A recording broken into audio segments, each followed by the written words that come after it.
കുറച്ച് questions discuss ചെയ്തു. അതുപോലെ തന്നെ ഈ ക്ലാസ്സിൽ ഒരു 70-75ഓളം ചോദ്യങ്ങൾ നമ്മൾ ഡിസ്കസ് ചെയ്യാൻ പോവാണ്. പിന്നെ കഴിഞ്ഞ ക്ലാസ്സിൽ പറഞ്ഞ അതേ കാര്യങ്ങൾ തന്നെയാണ് വീണ്ടും പറയുന്നത്. നമുക്ക് സിലബസ് 1-2 ക്ലാസ് കൊണ്ട് തന്നെ കംപ്ലീറ്റ് ചെയ്യാൻ പറ്റത്തില്ല. മാത്രമല്ല കംപ്ലീറ്റ് ചെയ്ത പോലെ അതിന്റെ ഉപയോഗം നിങ്ങൾക്ക് കിട്ടണമെന്നില്ല. പഠിക്കുകയും ചെയ്യണം, അതുപോലെ റിവൈസും ചെയ്യണമല്ലോ, എന്നാലേ ഓർമ്മയിൽ നിൽക്കത്തുള്ളൂ. അതുകൊണ്ട് നമ്മൾ കുറച്ച് ക്വസ്റ്റ്യൻസ് ഡിസ്കസ് ചെയ്യാൻ പോവാണ്. എല്ലാം കഴിഞ്ഞ ക്ലാസ്സിൽ ചോദിച്ച എല്ലാ ക്വസ്റ്റ്യൻസും പ്രീവിയസ് ഇയർ PSC ക്വസ്റ്റ്യൻസ് തന്നെയാണ്.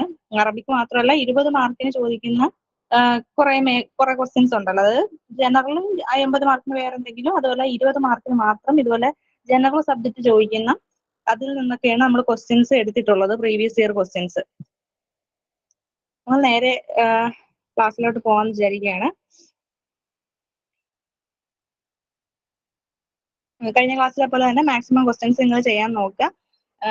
നിങ്ങൾക്ക് തോന്നുന്നത് എന്താണോ അത് ചെയ്യുക. ഇപ്പൊ തെറ്റിയാൽ നമുക്ക് പിന്നീട് ശരിയാക്കാം, അത്രേ ഉള്ളൂ. മാക്സിമം ക്വസ്റ്റ്യൻസിന് ആൻസർ ചെയ്യാൻ നോക്കാം. 1. In which class Buddha was born? ഏത് ക്ലാസ്സിലാണ്, സമൂഹത്തിന്റെ ഏത് വിഭാഗത്തിലാണ് ബുദ്ധൻ ജനിച്ചത്? ബുദ്ധ വാസ് ബോൺ. ഇങ്ങനെയുള്ള ക്വസ്റ്റ്യൻസ് ഈ ബുദ്ധൻ, അതുപോലെ പഴയ ലിറ്ററേച്ചർ, പണ്ടേ കാലത്തുള്ള കൃഷ്ണദേവരായ, ഇങ്ങനത്തുള്ള ക്വസ്റ്റ്യൻസ് ഒക്കെ 2019 PSCക്ക് ചോദിച്ചിട്ടുണ്ടായിരുന്നു. പക്ഷെ ആ സമയത്ത് നമുക്ക് സിലബസ് ഉണ്ടായിരുന്നില്ല. ഇത്തവണ അങ്ങനെ ഒരു പ്രത്യേകിച്ച് അതിന് ശേഷം നമുക്ക് സിലബസ് വന്നത് ജനറൽ വിഭാഗത്തിന്. അതിനുശേഷം ഇങ്ങനെയുള്ള ക്വസ്റ്റ്യൻസ് ഉണ്ടാവാൻ സാധ്യത കുറവാണ്. പക്ഷെ ഈ ബുദ്ധ എന്നൊക്കെ പറയുന്നത് GKയിൽ വരുന്ന കാര്യം കൂടെ ആയതുകൊണ്ടാണ് ഇങ്ങനെയുള്ള 1-2 ക്വസ്റ്റ്യൻസ് ഞാൻ ഉൾപ്പെടുത്തിയിട്ടുള്ളത്. ബാക്കി ഈ കൃഷ്ണദേവരായ പോലുള്ള അതൊന്നും ഞാൻ ഉൾപ്പെടുത്തിയിട്ടില്ല. അങ്ങനെയുള്ള ക്വസ്റ്റ്യൻ ചോദിക്കാൻ സാധ്യത കുറവാണ്, സിലബസ് ഉള്ളത് കൊണ്ട്. ഓക്കെ, കൂടുതൽ പേരും വൈശ്യ എന്നാണ് പറഞ്ഞത്. ശരിക്കും എന്റെ ആൻസർ ക്ഷത്രിയ എന്നുള്ളതാണ്. ക്ഷത്രിയ വംശത്തിൽപ്പെട്ട ആള്, ക്ലാസ്സിൽപ്പെട്ട ആളാണ് ബുദ്ധ. എന്ന് വെച്ചാൽ നമുക്കറിയാം, ബുദ്ധൻ സിദ്ധാർത്ഥ ഗൗതമ എന്നാണ് അദ്ദേഹത്തിന്റെ പേര്. അദ്ദേഹമാണ് ബുദ്ധിസം കണ്ടുപിടിച്ച ആള്. അതുപോലെ അദ്ദേഹത്തിന്റെ കഥകള്, അദ്ദേഹം ജനിച്ച സ്ഥലം അറിയാലോ, ലുംബിനിയിലാണ്, നേപ്പാളിലെ ലുംബിനിയിലാണ് അദ്ദേഹം ജനിച്ചത്. പിന്നെ അദ്ദേഹത്തിന്റെ പഴയ കഥകള് നമ്മൾ കുഞ്ഞു ഷോർട്ട് സ്റ്റോറീസ് ആയിട്ട് നിങ്ങൾ ബാലരമയിലൊക്കെ വായിച്ചിട്ടുണ്ട്. ജാതക കഥകൾ എന്ന് വിളിക്കും, ജാതക ടെലിസ് എന്ന് വിളിക്കും. അദ്ദേഹം വിഷ്ണുവിന്റെ അവതാരമാണെന്നൊക്കെ പറഞ്ഞ ആളാണ്. അതുപോലെ ബുദ്ധിസം എന്ന് പറഞ്ഞൊരു മതം കൊണ്ടുവന്ന ആളാണ്. അദ്ദേഹം ഏത് ക്ലാസ്സിലാണെന്ന് ചോദിച്ചാൽ ക്ഷത്രിയ. ഇതിൽ ബ്രാഹ്മണൻ, ക്ഷത്രിയ, വൈശ്യ, ശൂദ്ര. ശൂദ്ര എന്നാണ്. ഈ 4ആണ് ക്ലാസ്. ചാതുർവർണ്ണം എന്നൊക്കെ നിങ്ങൾ കേട്ടിട്ടുണ്ടായിരിക്കും. 4 വർണ്ണങ്ങൾ പെട്ട മനുഷ്യരല്ലാതെ ഈ 4 വർണ്ണത്തിൽപ്പെട്ട ആൾക്കാരാണ്. ഏറ്റവും കൂടിയത് ബ്രാഹ്മിൻസ്, അതിന്റെ താഴെ ക്ഷത്രിയര്, വൈശ്യര്, ഏറ്റവും താഴെ ശൂദ്ര വിഭാഗം. അങ്ങനെയാണ് ഉള്ളത്. കേട്ടിട്ടുകാർക്ക് പഠിച്ചിട്ടുണ്ടല്ലോ, എന്താ? ഓക്കെ, ക്ഷത്രിയ എന്നുള്ളതാണ് ഇതിന്റെ ആൻസർ. രണ്ടാമത്തെ ക്വസ്റ്റ്യൻ. ഇത് ഞാൻ കുറെ കഴിഞ്ഞ പോലെ ടോപ്പിക് വൈസ് അല്ല, മിക്സ്ഡ് ആയിട്ടുള്ള ക്വസ്റ്റ്യൻ ആണ് വെച്ചിട്ടുള്ളത്, നിങ്ങൾക്ക് ബോർ അടിക്കാതിരിക്കാൻ വേണ്ടിയിട്ട്.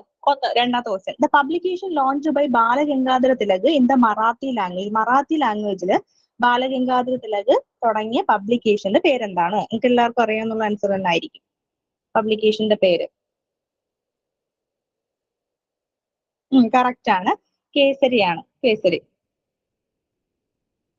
ബാലഗംഗാധര തിലക് അറിയാലോ, ലോകമാന്യ ബാലഗംഗാധര തിലക് എന്നാണ് അറിയപ്പെടുന്നത്. The father of Indian unrest എന്നറിയപ്പെടുന്ന ആളാണ്. അതുപോലെ അദ്ദേഹത്തിന്റെ പ്രസിദ്ധമായ ഒരു കോട്ടിംഗ് ഉണ്ട്, Swaraj is my birthday right. അതുപോലെ I shall have it. Swaraj എന്നുള്ളതിന്റെ ജന്മാവകാശമാണ്, ഞാനത് നേടുക തന്നെ ചെയ്യും എന്ന് പറഞ്ഞ ആളാണ്.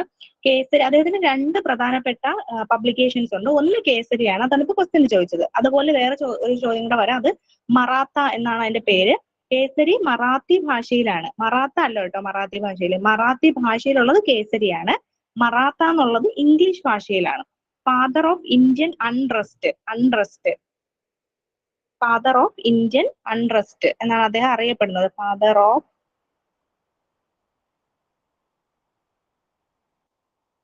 ഇവിടെ ചെറിയ മഴയൊക്കെ ഉണ്ട്, സൗണ്ട് ഇടയ്ക്ക് പിന്നെ ബ്രേക്ക് ആവണമെങ്കിൽ ഒന്ന് പറയണേ. ഫാദർ ഓഫ് ഇന്ത്യൻ അൺട്രസ്റ്റ് എന്നാണ് അദ്ദേഹം അറിയപ്പെടുന്നത്. ഇത് ജസ്റ്റ് GK ആയതുകൊണ്ട് ഞാൻ പറഞ്ഞതേ ഉള്ളൂ. അങ്ങനത്തെ ക്വസ്റ്റ്യൻ ഒക്കെ ചോദിക്കാൻ സാധ്യത കുറവാണ്. അടുത്തത്. Who is authorised to issue an order to suspend state PSC member? ഓരോ സ്റ്റേറ്റിലും PSC മെമ്പേഴ്സ് ഉണ്ടാവും. അതുപോലെ ആ സ്റ്റേറ്റ് PSC മെമ്പറിനെ പിന്നെ സസ്പെൻഡ് ചെയ്യാനോ പിരിച്ചുവിടാനോ ഒക്കെ ഉള്ള അതോറിറ്റി ഉള്ളത് ആർക്കാണ്? ഗവർണറിനാണോ, ചീഫ് മിനിസ്റ്ററിനാണോ, ഹോം മിനിസ്റ്ററിനാണോ, സ്പീക്കറിനാണോ? ആർക്കാണ് അതോറിറ്റി ഉള്ളത്? ഇതുപോലെ എക്സാമിന്റെ കാര്യങ്ങളൊക്കെ ചെയ്യാൻ വേണ്ടി കേന്ദ്രത്തിലുള്ളത് UPSC ആണ്. അതുപോലെ ഓരോ സ്റ്റേറ്റിലും PSCകൾ ഉണ്ടാവും. ഇപ്പൊ കേരളത്തിലാണെങ്കിൽ KPSC. അങ്ങനെ അതില് പിരിച്ചുവിടാൻ പറ്റുന്ന ആൾ അല്ലെങ്കിൽ സസ്പെൻഡ് ചെയ്യാൻ പറ്റുന്ന ആള് ഗവർണറാണ്. ഗവർണർ അറിയാവുന്നത് തന്നെ. അടുത്തത്, death anniversary of Mahatma Gandhi is observed as. മഹാത്മാഗാന്ധിയുടെ ചരമദിനം നമ്മൾ എന്ത് ദിവസമായിട്ടാണ് ആഘോഷിക്കുന്നത്?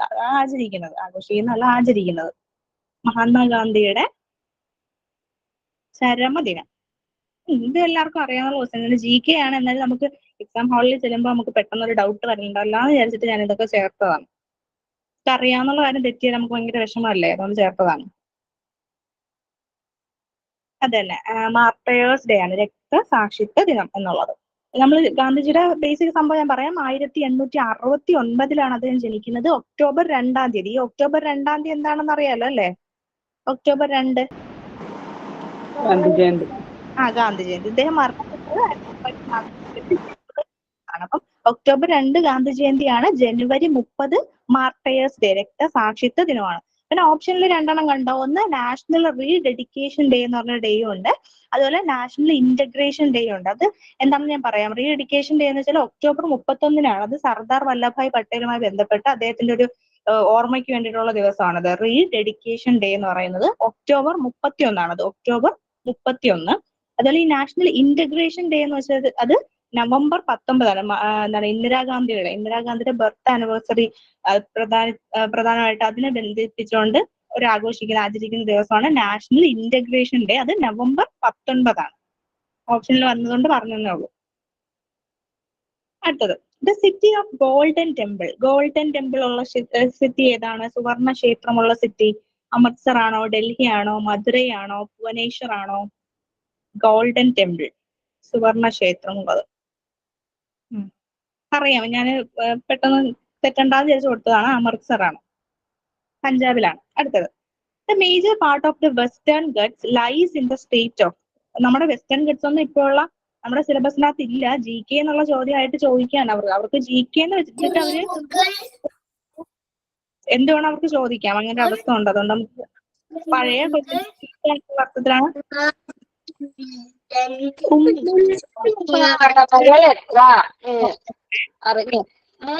യൂസ് ചെയ്യണേ.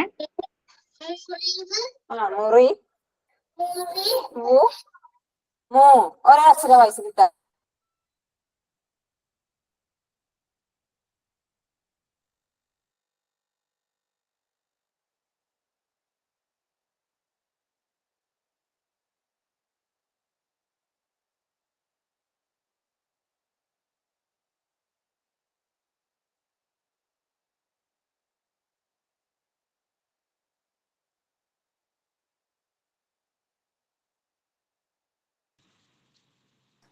കേൾക്കുന്നില്ലല്ലോ.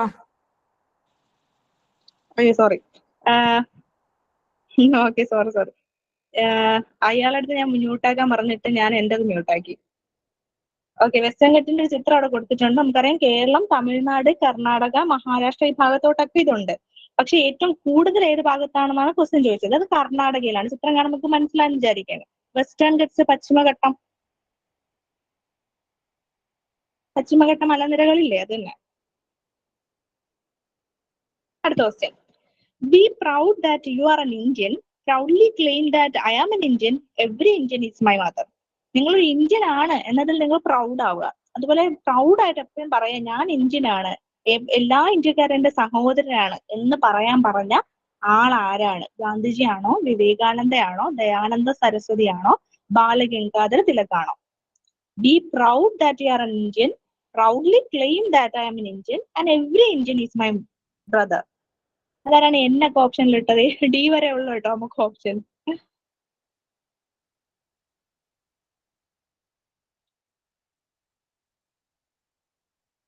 ഓക്കെ, ഞാൻ പറഞ്ഞ 75 ക്വസ്റ്റ്യൻ ഉണ്ട്. ഞാൻ കുറച്ച് സ്പീഡിൽ പോവാണേ, ക്ഷമിച്ചോണേ. വിവേകാനന്ദനാണ് ഇതിനെ പറഞ്ഞത്. ഞാൻ ഇന്ത്യൻ ആണ്, അതുപോലെ ഇന്ത്യൻ ആണെന്നതിൽ ഞാൻ വളരെ പ്രൗഡാണ്. അതുപോലെ ഓരോരുത്തരും പറയണം, ഓരോരുത്തരും ക്ലെയിം ചെയ്യണം, ഞാൻ ഇന്ത്യൻ ആണെന്നുള്ള ക്ലെയിം ചെയ്യണം. എല്ലാ ഇന്ത്യൻ ആൾക്കാരും എന്റെ ബ്രദേഴ്സ് ആണെന്ന് പറഞ്ഞ ആള് വിവേകാനന്ദനാണ്. അടുത്ത question, in connection with which event Gandhiji visited Kerala for the second time in 1925? എന്തുമായി ബന്ധപ്പെട്ടാണ് ഗാന്ധിജി 2ാമത് തവണ കേരളത്തിലോട്ട് വന്നത്? അത് 1925-ലാണ്.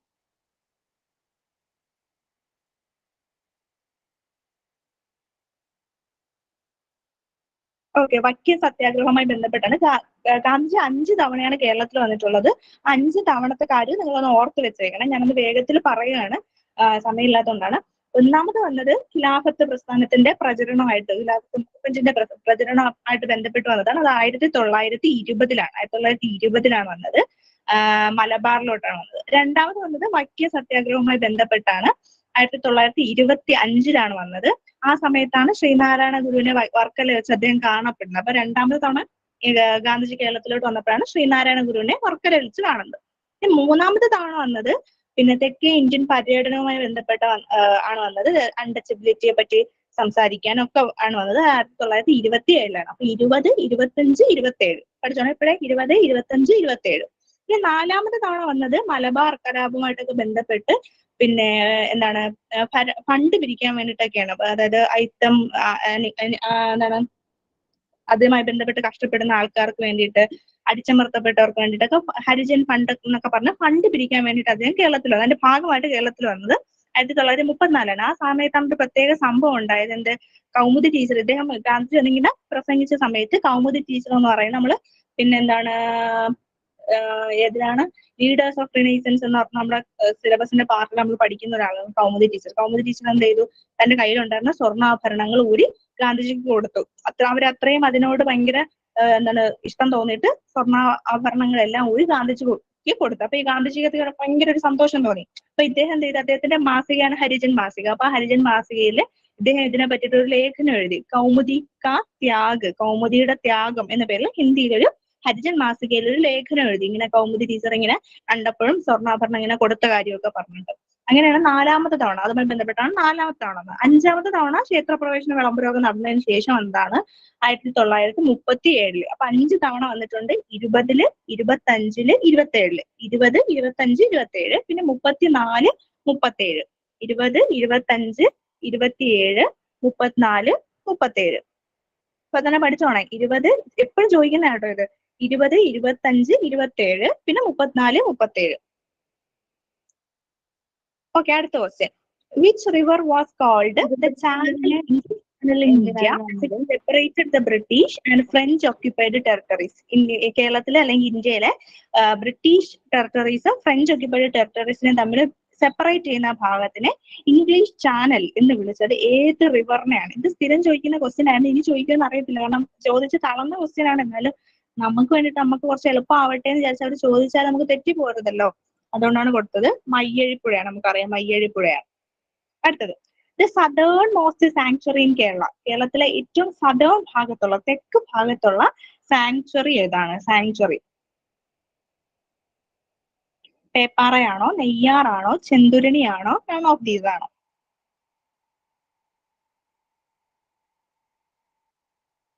Southern most sanctuary in Kerala. കുറെ പേർക്കൊക്കെ അറിയാം, നെയ്യാറാണ്.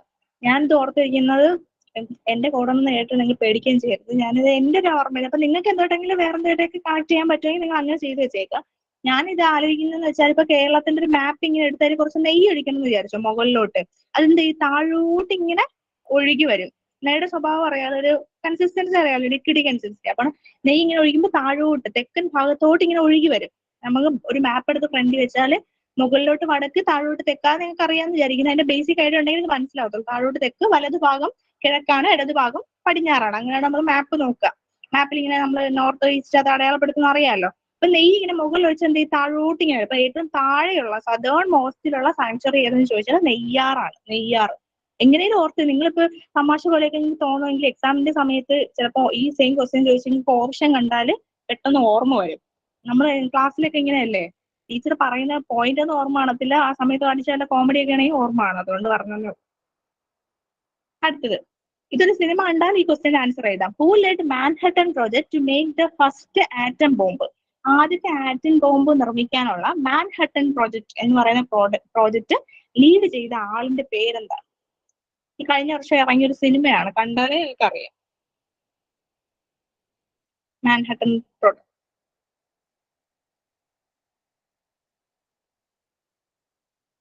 ആ സിനിമ കണ്ടവരാണെങ്കിൽ എന്തായാലും മറക്കത്തില്ല. കിലിയൻ മർഫി അങ്ങനെ ചെയ്തു വെച്ചിരിക്കുന്ന പടമാണ്. അത് ഓപ്പൺ ഹൈമർ ആണ്. മാൻഹട്ടൻ പ്രോജക്ട് എന്നത് 100 പ്രാവശ്യം സിനിമയിൽ പറയുന്നുണ്ട്. ഫസ്റ്റ് ആറ്റം ബോംബ് നിർമ്മിച്ച പ്രോജക്റ്റിന്റെ പേരാണ് മാൻഹട്ടൻ പ്രോജക്റ്റ്. അതിന്റെ ലീഡർ ആയിരുന്ന ആളാണ് ഓപ്പൺ ഹൈമർ. ആ സമയത്ത് ബാർബി കാണാൻ പോയവർക്ക് ഇത് കിട്ടത്തില്ല. അടുത്തത്, how many members are nominated by the president to Rajya Sabha? എത്ര മെമ്പേഴ്സ് ആണ് രാജ്യസഭയിലോട്ട് പ്രസിഡന്റ് നോമിനേറ്റ് ചെയ്ത് ചെല്ലുന്നത്? എത്ര മെമ്പേഴ്സ് ആണ് രാജ്യസഭയിലോട്ട് പ്രസിഡന്റിന്റെ നോമിനേഷൻ കൊണ്ട് ചെല്ലുന്നത്?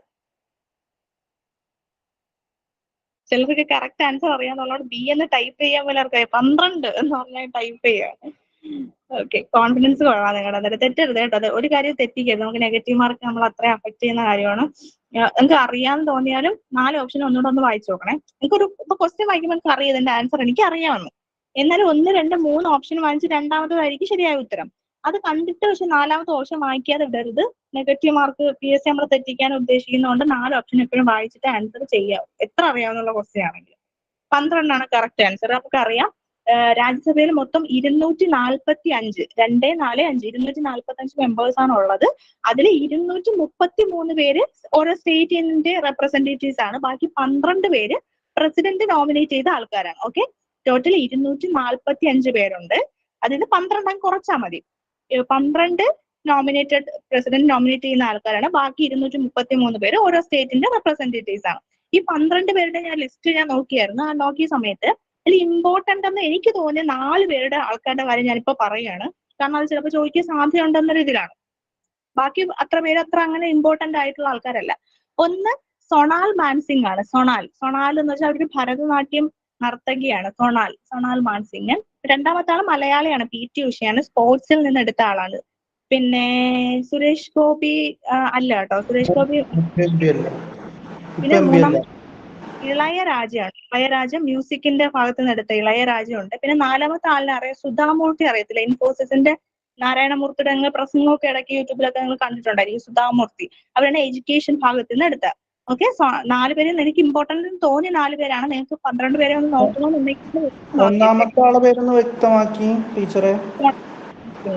ഞാൻ ടൈപ്പ് ചെയ്തേക്കാം. സ്ലൈഡിന്റെ എണ്ണം കൂടി പോയാൽ പ്രശ്നമാകുമെന്ന് വിചാരിച്ചിട്ട് ഞാൻ ഒന്ന് ഉൾപ്പെടുത്താത്തതാ. സൊണാൽ മാൻ സിംഗ് അവര് ഭരതനാട്യം ആർട്ടിസ്റ്റ് ആണ്. പിന്നെ രണ്ടാമത് PT ഉഷ മലയാളിയാണ്, സ്പോർട്സ് ആണ്. ഇളയരാജ അറിയാലോ അല്ലെ, മ്യൂസിക് ആണ്. പിന്നെ സുധാമൂർത്തി എഡ്യൂക്കേഷനിൽ നിന്ന് എടുത്ത് അവർ തിരഞ്ഞെടുത്ത ആൾക്കാരാണ്. എനിക്ക് സുരേഷ് ഗോപി ഇല്ല. സുരേഷ് ഗോപി എന്നോ തയ്ക്കണോ? ഓക്കെ, അടുത്ത ക്വസ്റ്റ്യൻ നോക്കാം. അടുത്തത്, who gave the slogan Delhi Chalo? Delhi ചലോ എന്ന് പറയുന്ന സ്ലോഗൻ പറഞ്ഞ ആളാണ്, മുദ്രാവാക്യം ഉയർത്തിയത്. താഴെ പറയുന്നതിൽ ആരാണ്? ദില്ലി ചലോ. ഗാന്ധിജി, ഭഗത് സിംഗ്, സുഭാഷ് ചന്ദ്രബോസ്, ജവഹർലാൽ നെഹ്റു.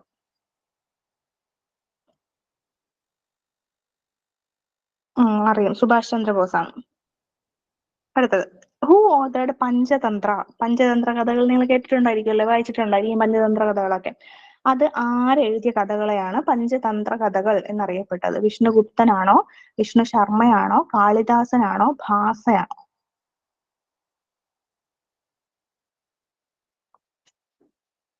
വിഷ്ണു ശർമ്മനാണ്. പഞ്ചതന്ത്ര കഥകൾ എന്ന് വെച്ചാല് ഇന്ത്യൻ കളക്ഷൻ ഓഫ് അനിമൽ ഫാബിൾസ് ആണ്.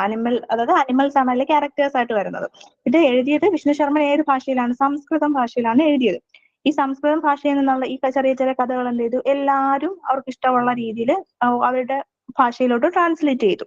ഈ സംസ്കൃതത്തിൽ നിന്ന് പഹ്ലവി ഭാഷയിലോട്ട്, പഴയ പേർഷ്യൻ ഭാഷയിലോട്ട് ട്രാൻസ്ലേറ്റ് ചെയ്തിട്ടുണ്ട്.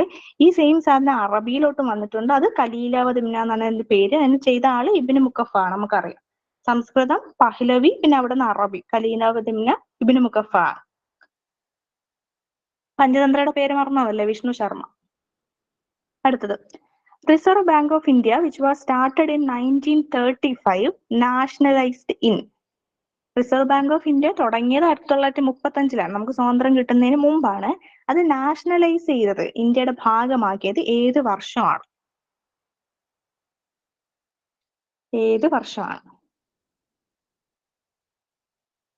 ഡൗട്ട് ഉണ്ടായിരിക്കും, അത് നമുക്കറിയാം. ഞാൻ ഡീറ്റെയിൽസ് പറയാം.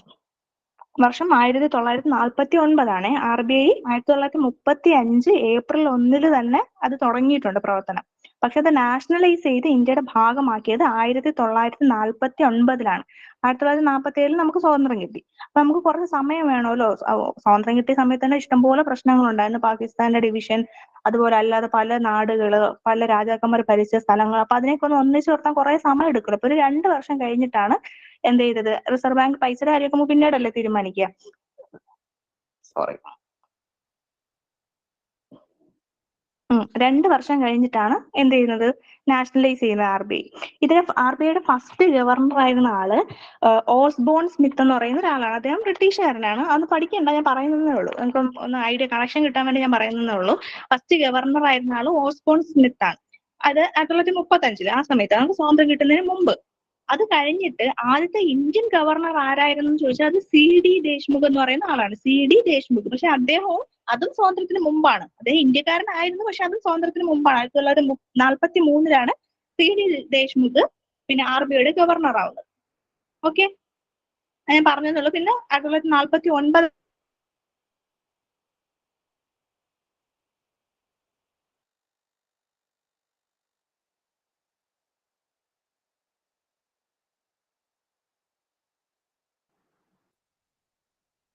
സോറി കേട്ടോ, ഇത് തന്നെ അൺമ്യൂട്ട് ആവുന്നുണ്ടെന്ന്. ഓക്കെ, കേട്ടില്ലല്ലേ? ഒന്നും ആദ്യം മുതൽ എവിടം വരെ കേട്ടു നിങ്ങള്? 1949 answer CD Deshmukh. CD Deshmukh 1933. അത് കഴിഞ്ഞിട്ട് ഇന്ത്യയില് ഓക്കെ, ഒരു ഇന്ത്യൻ ആദ്യമായിട്ട് ഗവർണർ ആകുന്നത് CD ദേശ്മുഖാണ്. അത് 1943 സ്വാതന്ത്ര്യം കിട്ടുന്നതിന് മുമ്പാണ്. ഇപ്പോഴത്തെ RBIയുടെ ഗവർണർ ആരാണെന്ന് അറിയാവോ? ഇപ്പോഴത്തേത്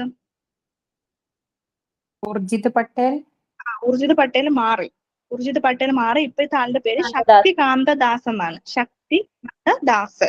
നിങ്ങൾ പൈസയുടെ കാര്യമില്ല, പൈസ എന്ന് വെച്ചാൽ നമ്മളിങ്ങനെ കാന്തം പോലെ നമ്മൾ വലിക്കുന്ന സംഭവമല്ലേ. ശക്തികാന്ത് ദാസ് എന്നാണ് അദ്ദേഹത്തിന്റെ പേര്. കാന്തം എന്ന് ആലോചിച്ച്, ചില ആൾക്കാർക്ക് പൈസ എന്ന് പറഞ്ഞാൽ ഇങ്ങനെ കാന്തം പോലെ ഇങ്ങനെ അറിയാതെ അവരിങ്ങനെ അതിൽ പോയി അങ്ങ് ഒട്ടും. അത് അങ്ങനെ ആലോചിച്ചത്. അതായത് ശക്തികാന്ത്. ഊർജിത് പട്ടേലൊക്കെ എന്തായാലും ഓപ്ഷനിൽ കാണും കേട്ടോ. കാരണം നമുക്ക് പെട്ടെന്ന് ഓർമ്മയിലൊക്കെ നിൽക്കുന്ന 2000 നോട്ടിലൊക്കെ പുള്ളിയുടെ സൈൻ ആയതുകൊണ്ട് നമുക്ക് ഓർമ്മയിൽ ഊർജിത് പട്ടേൽ ആയിരിക്കും. അയാൾ മാറി ശക്തികാന്ത് ദാസ് ആയിട്ടുണ്ട്. ശക്തികാന്ത് ദാസ്. അടുത്ത ക്വസ്റ്റ്യൻ. അയ്യോ, ആൻസർ കണ്ടല്ലേ നിങ്ങള്? ഓക്കെ, പറയാം. Nepalese name of mount Everest. പിന്നെ മൗണ്ട് എവറസ്റ്റിന്റെ വേറെ പേരെന്താണെന്നുള്ള ആൻസർ കണ്ടതുകൊണ്ട് ഞാൻ പറയുന്നില്ല. എന്തായാലും മൗണ്ട് എവറസ്റ്റിന് പ്രധാനമായിട്ട് 2 പേരുകളുണ്ട്. ഒന്ന് ഇതിൽ പറഞ്ഞ പോലെ നേപ്പാളുകാർ വിളിക്കുന്ന പേരാണ്, അത് സാഗർ മാത എന്നാണ്. ഗോഡസ് ഓഫ് ദ സ്കൈ, ആകാശത്തിന്റെ ദേവത എന്നർത്ഥത്തില് മൗണ്ട് എവറസ്റ്റിന് നേപ്പാളീസ് വിളിക്കുന്ന പേര് സാഗർ മാത എന്നാണ്. അതുപോലെ ടിബറ്റിലുള്ള ആൾക്കാര് മൗണ്ട് എവറസ്റ്റിനെ വിളിക്കുന്ന പേര് ചോമോ ലുങ്മ എന്നാണ്. അല്ല, ഓപ്ഷൻ A കണ്ടില്ലേ, അതാണ് ചോമോ ലുങ്മ എന്നാണ് ടിബറ്റിലുള്ള ആൾക്കാര് പിന്നെ മൗണ്ട് എവറസ്റ്റിനെ വിളിക്കുന്നത്. ഗോഡസ് മദർ എന്നാണ് അതിന്റെ പേര്. Goddess mother of the earth, എർത്തിലെ ഭൂമിയിലെ തന്നെ പിന്നെ എന്താണ് അമ്മ എന്ന അർത്ഥത്തിലാണ് അവര് ചോമോ ലുങ്മ എന്ന് വിളിക്കുന്നത്. ഈ മൗണ്ട് എവറസ്റ്റ് എന്നുള്ളത് ഒരാളുടെ പേരാണ് കേട്ടോ. ഇത് കണ്ടെത്തിയ മീൻസ് അത് ഏറ്റവും ഉയർന്ന പർവ്വതമാണെന്നൊക്കെ ഒരാളുടെ പേര് വെച്ചിട്ടാണ് മൗണ്ട് എവറസ്റ്റ് എന്നായി. ആ മൗണ്ട് എവറസ്റ്റിന്റെ പഴയ പേര് പീക്ക് 15 എന്നാണ്. പീക്ക് XV എന്ന് നമ്മൾ എഴുതുന്ന 15 എന്ന് വായിക്കത്തില്ലേ നിങ്ങൾക്ക്? മറ്റേ റോമൻ നമ്പേഴ്സ് അറിയാലോ. പീക്ക് XV, അതായത് 15 എന്ന് അർത്ഥത്തില്ല. അതായത് പഴയ പേര്. പിന്നെ അദ്ദേഹത്തിന്റെ പേരിനോട് ചേർത്ത് വെച്ചിട്ട് മൗണ്ട് എവറസ്റ്റ് എന്നാക്കിയതാണ്. ചോദിക്കാൻ സാധ്യതയില്ല, ഇത് PhD ക്വസ്റ്റ്യൻ ആണ് മുമ്പത്തെ, അതുകൊണ്ട് റിലേറ്റഡ് ഫാക്ട് പറഞ്ഞതേ ഉള്ളൂ. അടുത്തത്, the capital of Pakistan when it is formed in 1947. 1947 ഇന്ത്യയും ഫോം ചെയ്തു, അതേസമയത്ത് പാകിസ്ഥാനും ഫോം ചെയ്തു. ഇന്ന് പാകിസ്ഥാന്റെ ആ സമയത്തുള്ള ക്യാപിറ്റൽ ഏതായിരുന്നു? ഓക്കെ, എല്ലാവരും D ആണ് എഴുതുന്നത്. എനിക്കറിയാം D പറയുമെന്ന് നിങ്ങൾ. പാകിസ്ഥാന്റെ ഇപ്പോഴത്തെ ക്യാപിറ്റലിന്റെ പേരാണ് ഇസ്ലാമാബാദ്. നമുക്കറിയാം പാകിസ്ഥാന്റെ ഇപ്പോഴത്തെ ക്യാപിറ്റലിന്റെ പേരാണ് ഇസ്ലാമാബാദ്. പക്ഷെ 1947 പാകിസ്ഥാൻ ഫോം ചെയ്ത സമയത്ത് ഇതിന്റെ ക്യാപിറ്റല് കറാച്ചി ആയിരുന്നേ. മാറിപ്പോരുത്. ക്യാപിറ്റൽ 1947 നമുക്കറിയാം ഓഗസ്റ്റ് 15 ഇന്ത്യയുടെ എന്താണ് സ്വാതന്ത്ര്യദിനം. ഓഗസ്റ്റ് 14 പാകിസ്ഥാന്റെ സ്വാതന്ത്ര്യം. 1947 ഓഗസ്റ്റ് 14. ആ സമയത്ത് എന്ത് ചെയ്തു, പാകിസ്ഥാന്റെ ക്യാപിറ്റലായി അവർ തിരഞ്ഞെടുത്തത് കറാച്ചിയാണ്. കറാച്ചി. എന്നിട്ട് കറാച്ചി എന്ന് വെച്ചാല് പാകിസ്ഥാന്റെ നടുക്കുള്ള സ്ഥലമല്ല. അപ്പൊ എന്ത് ചെയ്തു, ആൾക്കാർക്ക് അങ്ങോട്ടും ഇങ്ങോട്ടും പോകാനും വരാനൊക്കെ ബുദ്ധിമുട്ടായ സമയത്ത് ഒരു പ്രശ്നങ്ങൾ നടന്ന സമയത്ത് അവരെന്ത് ചെയ്തു, കുറച്ച് സമയത്തേക്ക് ഒരു ടെമ്പററി ആയിട്ടൊരു പിന്നെ ഒരു ക്യാപിറ്റൽ വന്നു. അത് റാവൽപിണ്ടിയാണ്. കറാച്ചി ആയിരുന്നു ആദ്യത്തെ ക്യാപിറ്റല്. എന്നിട്ട് ഇങ്ങനെ പ്രശ്നങ്ങൾ വന്നപ്പോൾ ടെമ്പററി ആയിട്ട് റാവൽപിണ്ടി എന്ന് പറയുന്ന സ്ഥലത്ത് ഒരു ക്യാപിറ്റലായി. ഒരു 5-6 വർഷം റാവൽപിണ്ടി ആയിരുന്നു ക്യാപിറ്റൽ. 1967 ഇത്ര അടുത്താണ്, 1967 ആയപ്പോഴാണ്, 47 സ്വാതന്ത്ര്യം കിട്ടിയത്. 57, 67 20 വർഷം കഴിഞ്ഞിട്ടാണ് ഇസ്ലാമാബാദ് ഇപ്പോഴുള്ള പോലെ ക്യാപിറ്റൽ ആവുന്നത്. കിട്ടിയെന്ന് വിചാരിക്കുകയാണ്. പാകിസ്ഥാൻ ഫോം ചെയ്ത 1947 നമുക്കറിയാം. ആ സമയത്ത് പിന്നെ ക്യാപിറ്റൽ ഏതായിരുന്നു? കറാച്ചി ആയിരുന്നു. 20 വർഷങ്ങൾക്ക് ശേഷം 1967 ചിലപ്പോൾ വർഷം ചോദിക്കാൻ സാധ്യതയുള്ളതുകൊണ്ട് ഞാൻ അങ്ങനെ പറഞ്ഞത്. 47, 67 ആയപ്പോഴാണ് ഇസ്ലാമാബാദ് ക്യാപിറ്റൽ ആയത്. ഇനി പാകിസ്ഥാന്റെ എന്താണ് ടെമ്പററി ക്യാപിറ്റൽ ആയിരുന്ന ഏതാണെന്ന് ചോദിച്ചാൽ റാവൽപിണ്ടിയാണ്. ഓക്കെ, ടെമ്പററി ക്യാപിറ്റൽ ആയിരുന്നത് റാവൽപിണ്ടിയാണ്. അടുത്തത്, the number of languages in the 8th schedule of the constitution. കോൺസ്റ്റിറ്റ്യൂഷന്റെ 8th ഷെഡ്യൂളിൽ പറയുന്ന ലാംഗ്വേജസിന്റെ, ഇന്ത്യയിലെ ലാംഗ്വേജസിന്റെ എണ്ണം എത്ര? The number of languages. ഒരുവിധം പേർക്കൊക്കെ അറിയാം. 22. ഞാൻ ഏതൊക്കെയാണെന്ന് പറയാൻ കാര്യമൊന്നുമില്ല, ഞാൻ വെറുതെ ഒന്ന് നമുക്കൊരു ഐഡിയ കിട്ടാൻ വേണ്ടി പറയണം. ആസാമീസ് ഉണ്ട്, ബംഗാളി, അതിൽ ഗുജറാത്തി, ഹിന്ദി, കന്നഡ, കാശ്മീരി, കൊങ്കിണി, മലയാളം, മണിപ്പൂരി, മറാത്തി, നേപ്പാളി, ഒറിയ, പഞ്ചാബി, സംസ്കൃതം, സിന്ധി, തമിഴ്, തെലുങ്കു, ഉറുദു, ബോഡോ, സാന്താളി, മൈഥിലി, ഡോഗ്രി. അങ്ങനെ നമ്മൾ കേൾക്കാത്ത തന്നെ ഭാഷ, അത്രയും ഭാഷകളുണ്ട്. മൊത്തം ഇപ്പൊ നമ്മൾ 22 എന്നൊക്കെ പറയുമ്പോൾ അത്രയും ഭാഷ ഉണ്ടോന്ന് വിചാരിക്കാൻ ഞാൻ പറഞ്ഞതേ ഉള്ളൂ. 22 ഭാഷകളാണ്. ഇത് ചിലപ്പോൾ തിരിച്ചു ചോദിക്കാം അങ്ങോട്ടോ. 22 ഭാഷകളുള്ളത് കോൺസ്റ്റിറ്റ്യൂഷന്റെ ഏത് ഷെഡ്യൂളിനകത്താണെന്ന് ചോദിച്ചാൽ 8ാമത്തെ ഷെഡ്യൂളിനകത്താണ്. അടുത്ത ക്വസ്റ്റ്യൻ ഇതും അറിയായിരിക്കും. Which is called the religious capital of India. Religious capital of India എന്നറിയപ്പെടുന്നത് ഏതാണ്? Religious capital of India.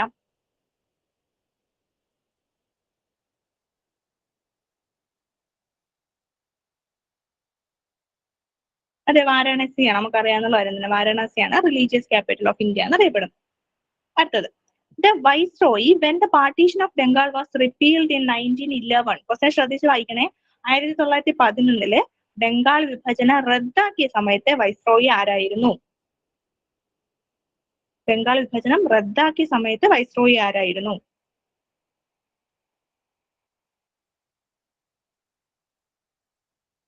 അതെ, ഹഡിഞ്ച് പ്രഭുവാണ്. 1905 ബംഗാൾ പാർട്ടീഷൻ നടക്കുന്നത്. പാർട്ടീഷൻ ചെയ്ത ആളിന്റെ പേര് കഴ്സൺ, ലോർഡ് കഴ്സൺ ആണ്. നമ്മൾ ഞാനത് ഓർത്തു വയ്ക്കണെന്ന് വെച്ചാൽ നമ്മള് സിസർ വെച്ച് ഇങ്ങനെ കട്ട് ചെയ്യത്തില്ലേ, കട്ട് ചെയ്യുക, കഴ്സ് ചെയ്യുക, കട്ടിങ് കഴ്സ്. അത് എനിക്ക് എന്തോ എന്റെ മനസ്സിലൊരു കണക്ഷൻ ഉണ്ട് അത് തമ്മിൽ, എന്താണെന്ന് അറിയത്തില്ല.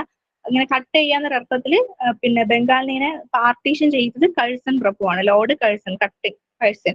പിന്നെ അതിന് എന്താണ് ബംഗാൾ വിഭജനത്തിന് 1911 ആയപ്പോഴത്തേക്ക് അതിനെ മാറ്റി, അത് ഹർഡിഞ്ച് പ്രഭുവാണ്. ഹർഡിഞ്ച്.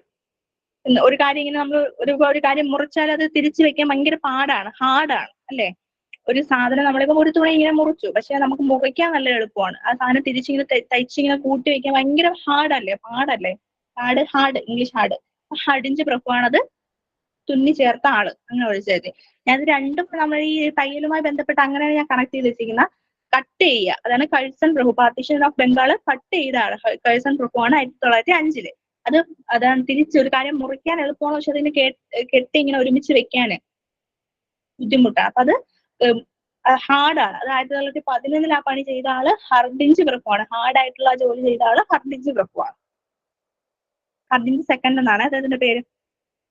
അടുത്തത്, who raised the slogan Inquilab Zindabad എന്ന്? ഇൻക്വിലാബ് സിന്ദാബാദ് എന്ന ഫസ്റ്റ് ടൈമിൽ പറഞ്ഞ ആളിന്റെ പേരെന്താണ്?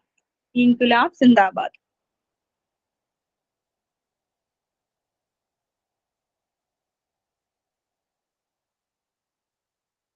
അറിയാം, ഭഗത് സിംഗ് ആണ്. ഭഗത് സിംഗ്, സുഭാഷ് ചന്ദ്രബോസ് അങ്ങോട്ടും ഇങ്ങോട്ടും മാറിപ്പോയില്ല കേട്ടോ, എനിക്കിപ്പോഴും മാറുകൊണ്ട് പറഞ്ഞതാണ്. ഇൻക്വിലാബ് സിന്ദാബാദ് പറഞ്ഞ ആള് ഭഗത് സിംഗ് ആണ്. ഭഗത് സിംഗ്. ഇൻക്വിലാബ് സിന്ദാബാദ് ഭഗത് സിംഗ്. സിന്ദ് അങ്ങനെ ഓർത്ത് വെച്ചാൽ മതി. ഭഗത് സിംഗ്, ഇൻക്വിലാബ് സിന്ദാബാദ്, സിംഗ്. മറ്റേ സുഭാഷ് ചന്ദ്രബോസിൽ അതില്ലല്ലോ. സിംഗ്. സുഭാഷ് ചന്ദ്രബോസിൽ അതില്ല. എനിക്കിപ്പോഴും അങ്ങോട്ടും ഇങ്ങോട്ട് മാറിപ്പോകുന്നതുകൊണ്ടാണ് അത് പറയുന്നത്. ഇൻക്വിലാബ് സിന്ദാബാദ് ഭഗത് സിംഗ്. സിംഗ്. ഓർത്ത് വെച്ചാൽ. അടുത്തത്, where is the head quarter of India? State bank of ഇന്ത്യയുടെ ഹെഡ് ക്വാർട്ടർ ഏതാണ്? ഇത് ഇടയ്ക്കിടയ്ക്ക് ഇങ്ങനെ പരീക്ഷയ്ക്ക് ചോദിക്കാറുണ്ട്. ഓരോ ബാങ്ക് എന്നിട്ട് അതിന്റെ ഹെഡ് ക്വാർട്ടർ എവിടെയാണ്? നമുക്ക് എന്തായാലും അവർക്ക് അറിയാം നമുക്ക് തെറ്റിപ്പോകുന്നത്, അതുകൊണ്ടാണ് അവരൊക്കെ ചോദിക്കുന്നത്. ഈ നാലും ഈ ഓപ്ഷനുള്ള 4 കൊൽക്കത്തയും ന്യൂഡൽഹിയും മുംബൈ ചെന്നൈ എല്ലാം ഓരോരോ ബാങ്കിന്റെ ക്യാപിറ്റൽസ് ആണ്. അതുകൊണ്ട് നിങ്ങൾക്ക് ഉറപ്പില്ലെങ്കിൽ ആൻസർ എഴുതരുത് കേട്ടോ, നെഗറ്റീവ് മാർക്ക് ആക്കരുത്. മെയിൻ എക്സാമിന്, ഇപ്പോഴല്ല main exam.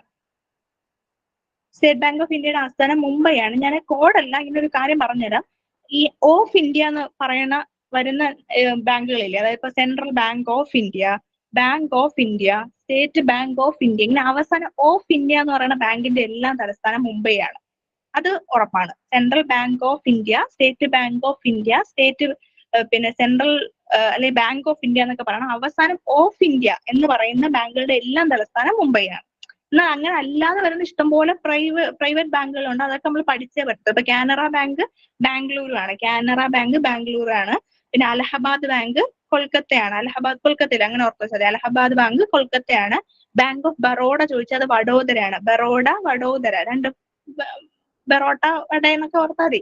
Baroda Vadodara, bank of Baroda Vadodara. അങ്ങനെ ഞാൻ ഇപ്പൊ കുറച്ച് ബാങ്കിന്റെ ഇങ്ങനെ എടുത്തന്നേ ഉള്ളൂ. അങ്ങനെ ഇഷ്ടം പോലെ ബാങ്കുകൾ, പ്രൈവറ്റ് ബാങ്കുകൾ നമുക്കുണ്ട്. അപ്പൊ ഏത് ചോദിക്കും നമുക്ക് അറിയാൻ പറ്റത്തില്ല. നമുക്ക് അറിയാന്നുള്ള പറ്റുന്ന കുറച്ച് പഠിച്ചുകൊണ്ട് പോവാം, അത്രേ ഉള്ളൂ. മറ്റേത് ഉറപ്പാണ്. അവസാനം ഓഫ് ഇന്ത്യ എന്ന് പറഞ്ഞ ബാങ്ക് എല്ലാം എന്റെ അവസാനം എന്റെ ക്യാപിറ്റൽ എല്ലാം ഹെഡ് ക്വാർട്ടർ എല്ലാം മുംബൈ ആയിരിക്കും.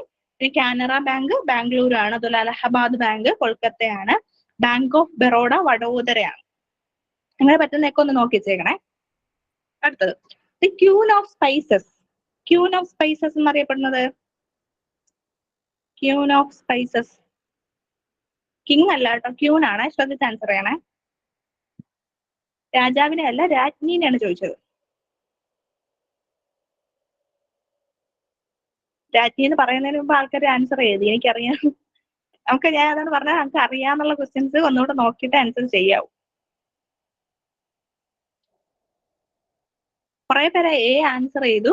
പെപ്പർ എന്നുള്ളത് കിങ് ഓഫ് സ്പൈസസ് ആണ്. കിങ് ഓഫ് സ്പൈസസ് ആണ് പെപ്പർ. ക്യൂൻ ഓഫ് സ്പൈസസ് ചോദിച്ചാൽ കാർഡമമാണ്. ക്യൂൻ ഓഫ് സ്പൈസസ് കാർഡമ, ഏലക്കയാണ്. കിങ് പെപ്പർ ആണ്, ക്യൂന് കാർഡമമാണ്. കിങ് എന്നുള്ളത് ഏലക്ക, ഏലക്ക. പെപ്പർ കുരുമുളക്, കാർഡമം ഏലക്ക. പിന്നെ നമുക്ക് കിങ് എന്ന് വെച്ചാൽ കിങ് രാജാവ് എന്നുള്ളല്ലേ, കെ അല്ലേ, കെ. അതുപോലെ കുരുമുളക് അല്ലേ പെപ്പർ, കെ, കായില്ലേ മലയാളത്തിലെ കാ. മറ്റേ കിങ് കെയും മലയാളത്തിലെ കാ കുരുമുളകിന്റെ കായും, കാ രണ്ടും കായാണ്. കിങ് വരുന്നത് കുരുമുളകാണ്, പെപ്പറാണ്. ക്യൂൺ വരുന്നത് കാർഡമമാണ്. അടുത്തത് ഇതറിയായിരിക്കും. Which disease is known as black death? കറുത്ത മരണം എന്നറിയപ്പെടുന്ന ഡിസീസ് ഏതാണ്? കറുത്ത മരണം, കറുത്ത മരണം.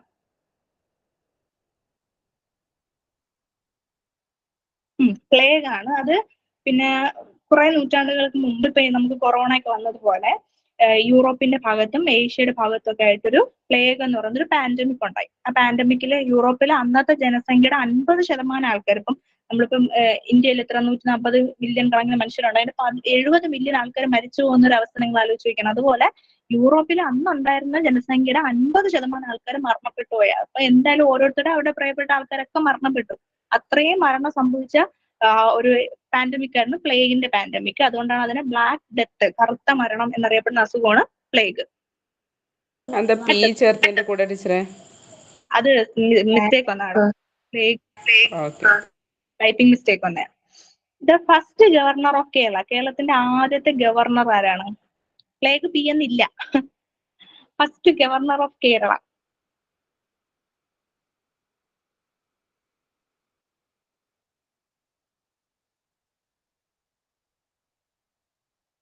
കേരളത്തിലെ ആദ്യത്തെ ഗവർണർ ബി രാമകൃഷ്ണ റാവു. ബി രാമകൃഷ്ണ റാവു. ഇപ്പോഴത്തെ ഗവർണറിന് അറിയായിരിക്കും അല്ലേ, റോഡിലൊക്കെ ഇറങ്ങി പുള്ളി ഷോ കാണിക്കുന്നതുകൊണ്ട് നിങ്ങൾക്ക് അറിയായിരിക്കും. ഇപ്പോഴത്തെ ഗവർണർ ആരിഫ് മുഹമ്മദ് ഖാനാണ്. കേരളത്തിലെ ആദ്യത്തെ ഫസ്റ്റ് ഗവർണർ ബി രാമകൃഷ്ണ റാവു. രാമകൃഷ്ണ റാവു ഓർത്ത് വെച്ചോണേ. അടുത്തത്, Mahatma Gandhi Setu is across the river. Mahatma Gandhi Setu എന്നുള്ളത് ഒരു പാലമാണ്. അത് ഏത് നദിയുടെ കുറുകെയാണ് ആ പാലം ഉള്ളത്? മഹാത്മാഗാന്ധി സേതു ഏത് നദിയുടെ കുറുകെയാണ് ആ പാലം ഉള്ളത്? ആ പാലത്തിന്റെ പ്രത്യേകത എന്തെന്ന് അറിഞ്ഞാൽ പെട്ടെന്ന് ആൻസറിലോട്ട് എത്താം. കെയും ബി ഒക്കെ വരുന്നുണ്ട്, ഡൗട്ട് ഉണ്ടെന്ന് എനിക്കറിയാം. മഹാത്മാഗാന്ധി സേതു എന്നുള്ളത് ലാർജസ്റ്റ് അല്ലെങ്കിൽ longest single river bridge in the world ആണ്. ലോകത്തിൽ തന്നെ ഒരു സിംഗിൾ റിവറിലൂടെയുള്ള ഏറ്റവും നീളമുള്ള പാലമാണ്. ഏകദേശം 5.5 കിലോമീറ്റർ, 5.57 അത്രയും കിലോമീറ്റർ വെച്ചാൽ ഒരു പാലത്തിലോട്ട് നമ്മൾ കയറി 5 കിലോമീറ്റർ ആ പാലത്തിലൂടെ പോകും. അത്ര ദൂരമുണ്ട്. ലോങ്സ്റ്റ് സിംഗിൾ റിവർ ബ്രിഡ്ജ് ആണ്. അപ്പൊ ഇന്ത്യയിലെ ഏറ്റവും വലിയ നദി ഗംഗയല്ലേ? ഇന്ത്യയിലെ ഏറ്റവും വലിയ നദി ഗംഗയാണ്. അപ്പൊ ആ കുറുകിയ പാലയിടുമ്പം ആ നദിയുടെ നീളം അതിനനുസരിച്ച് കാണുമല്ലോ. അപ്പൊ ലോങ്സ്റ്റ് സിംഗിൾ റിവർ ബ്രിഡ്ജ് ആണ് ലോകത്തിൽ തന്നെ കേട്ടോ, ഇന്ത്യയിലെന്നല്ല, longest single river bridge in the world ആണ് മഹാത്മാഗാന്ധി സേതു എന്ന് പറഞ്ഞ പാലം. 5.57 കിലോമീറ്റർ അത്രയും ദൂരമുണ്ട് അത്. പിന്നെ അത് ഗംഗാ നദിയുടെ കുറുകെയാണുള്ളത്. ഇത് ഉദ്ഘാടനം ചെയ്തത് ഇന്ദിരാഗാന്ധിയാണ് അത് ഉദ്ഘാടനം ചെയ്തത്. അടുത്തത്, the museum at East Hill in Kozhikode is named after. East ഹില്ലില്, കോഴിക്കോട് ഈസ്റ്റ് ഹില്ലിൽ ഒരു മ്യൂസിയം ഉണ്ട്. അത് ഇദ്ദേഹത്തിന്റെ പേരിലാണ് അറിയപ്പെടുന്നത്. ആരുടെ പേരിലാണ്? ഈസ്റ്റ് ഹില്ലിലുള്ള മ്യൂസിയം ആരുടെ പേരിലാണ്? അതുവഴി ആ സ്ഥലത്തൊക്കെ ഉള്ളവർക്ക് അറിയായിരിക്കും, മറ്റുള്ളവരുടെ കാര്യമാണ്. കോഴിക്കോട് ഈസ്റ്റ് ഹില്ലിലുള്ള മ്യൂസിയം.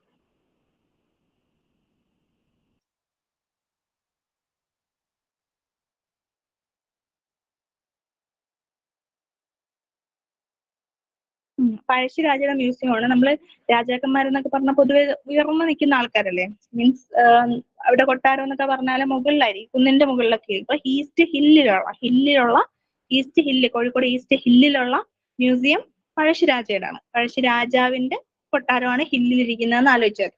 ഈസ്റ്റ് ഹില്ലിലുള്ളത് പഴശ്ശിരാജ. അടുത്തത്, the year of Jallian Walabagh tragedy. Jallian Walabagh സംഭവം നടന്നത് ഏത് വർഷമാണ്? ജാലിയൻ വാലാബാഗ് സംഭവം അതാരാണ് എഫ് ഓപ്ഷൻ ഇട്ടത്?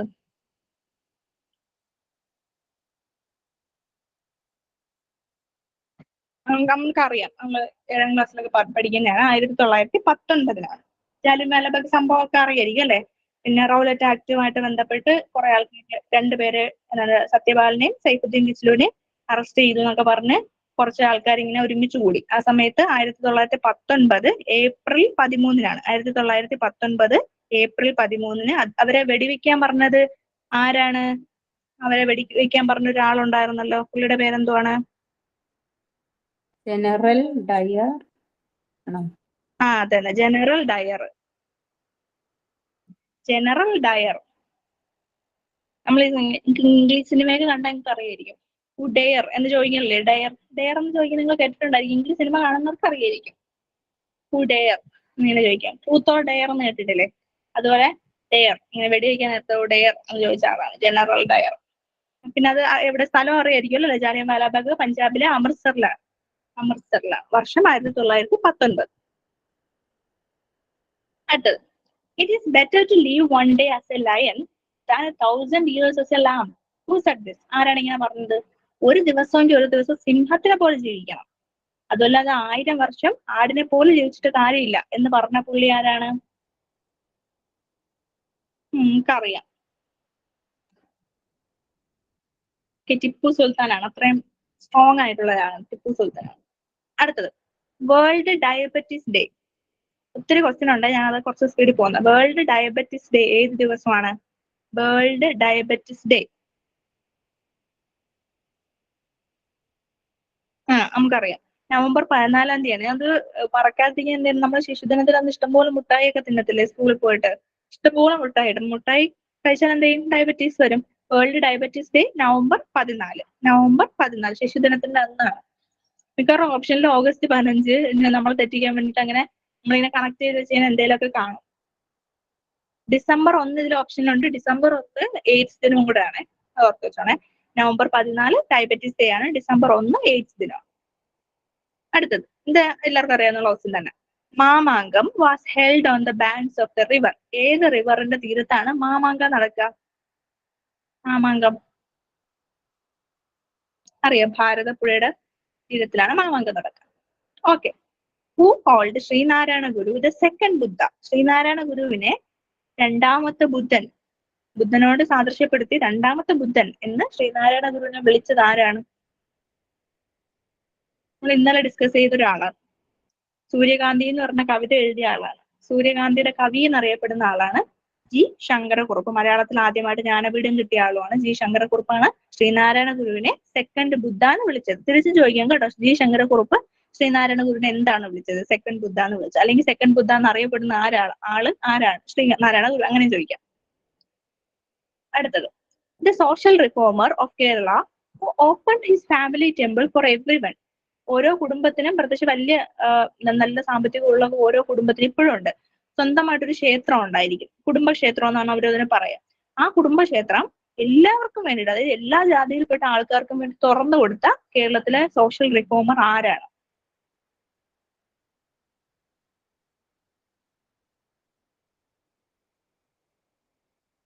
ഓക്കെ, മന്നത്ത് പത്മനാഭദാസനാണ്.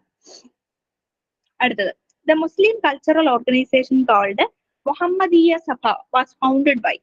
മുഹമ്മദീയ സഭ നമ്മളിത് കഴിഞ്ഞ ദിവസം പറഞ്ഞ ആളല്ല കേട്ടോ.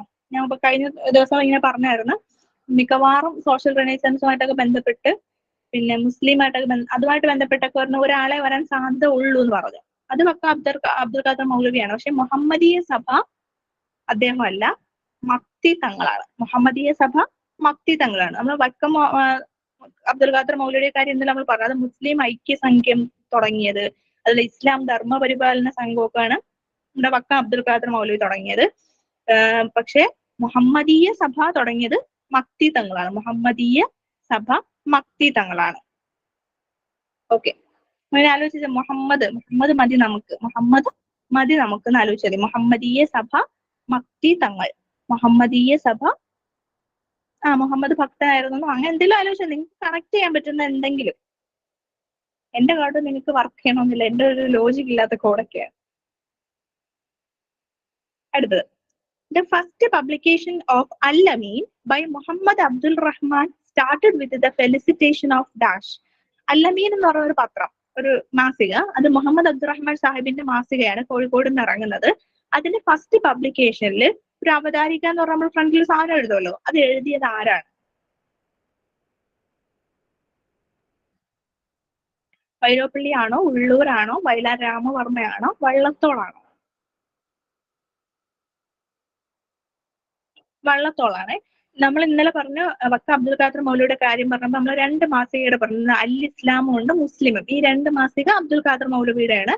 അതുപോലെ അൽ-അമീൻ എന്ന് പറയുന്ന മാസിക മുഹമ്മദ് അബ്ദുറഹ്മാൻ സാഹിബിനുണ്ട്, കോഴിക്കോട് നിന്ന് ഇറങ്ങുന്നതാണ്, മാറിപ്പോകരുത്. അൽ ഇസ്ലാമും മുസ്ലിമും വക്കം അബ്ദുൽ ഖാദർ മൗലവിയുടെ. അത് അൽ-അമീൻ മുഹമ്മദ് അബ്ദുറഹ്മാൻ സാഹിബിൻ്റെത്, കോഴിക്കോട് നിന്ന് ഇറങ്ങുന്നത്. അതിന്റെ ഫെലിസിറ്റേഷൻ എഴുതിയ ആള് വള്ളത്തോളാണ്, വള്ളത്തോൾ.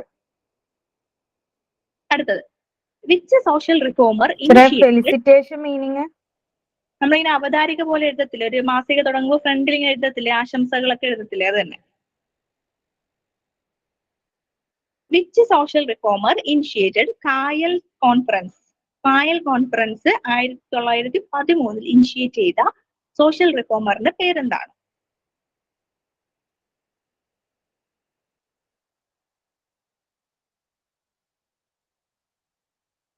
ഓക്കെ, പണ്ഡിറ്റ് കറുപ്പനാണ്. ഞാനത് ആലോചിക്കുന്നത് കായൽ കണ്ടിട്ടുള്ള ആൾക്കാർക്കാണെങ്കിൽ അറിയാം. അതില് നമ്മൾ കടലിന്റെ പോലെ ഇങ്ങനെ എപ്പോഴും ഇളക്കമുള്ള സ്ഥലമല്ലല്ലോ കായൽ. അപ്പൊ നമുക്കിങ്ങനെ കായലിലോട്ട് ഇങ്ങനെ നോക്കിയത് തെളിഞ്ഞ വെള്ളം ആയിരിക്കത്തില്ല, നല്ല കറുത്ത, പിന്നെ കറുത്ത മീൻസ് നല്ല പച്ച കളറുള്ള വെള്ളമായിരിക്കും. കറുത്ത ആലോചിച്ച് വെച്ചിട്ടുണ്ട്, കറുത്ത വെള്ളമായിരിക്കും. അപ്പൊ കറുത്തത് എന്ന അർത്ഥത്തില് കായൽ കോൺഫറൻസ് പണ്ഡിറ്റ് കറുപ്പൻ. നിങ്ങളിപ്പോ വിചാരിക്കും നമുക്ക് ഇതൊക്കെ അറിയാമെന്ന്, പക്ഷെ നമുക്ക് ഓപ്ഷൻ കാണുമ്പോൾ അങ്ങനെ ഡൗട്ട് ആവും. നമുക്ക് കറുപ്പനും പിന്നെ അതുപോലെ എന്താണ് ശ്രീനാരായണ ഗുരു എല്ലാം ഒരുപോലെ ആയിട്ട് നമുക്ക് തോന്നും. അയ്യങ്കാളിയും കൂടെ ഓപ്ഷനിലുണ്ടെങ്കിൽ പിന്നെ പറയണ്ട.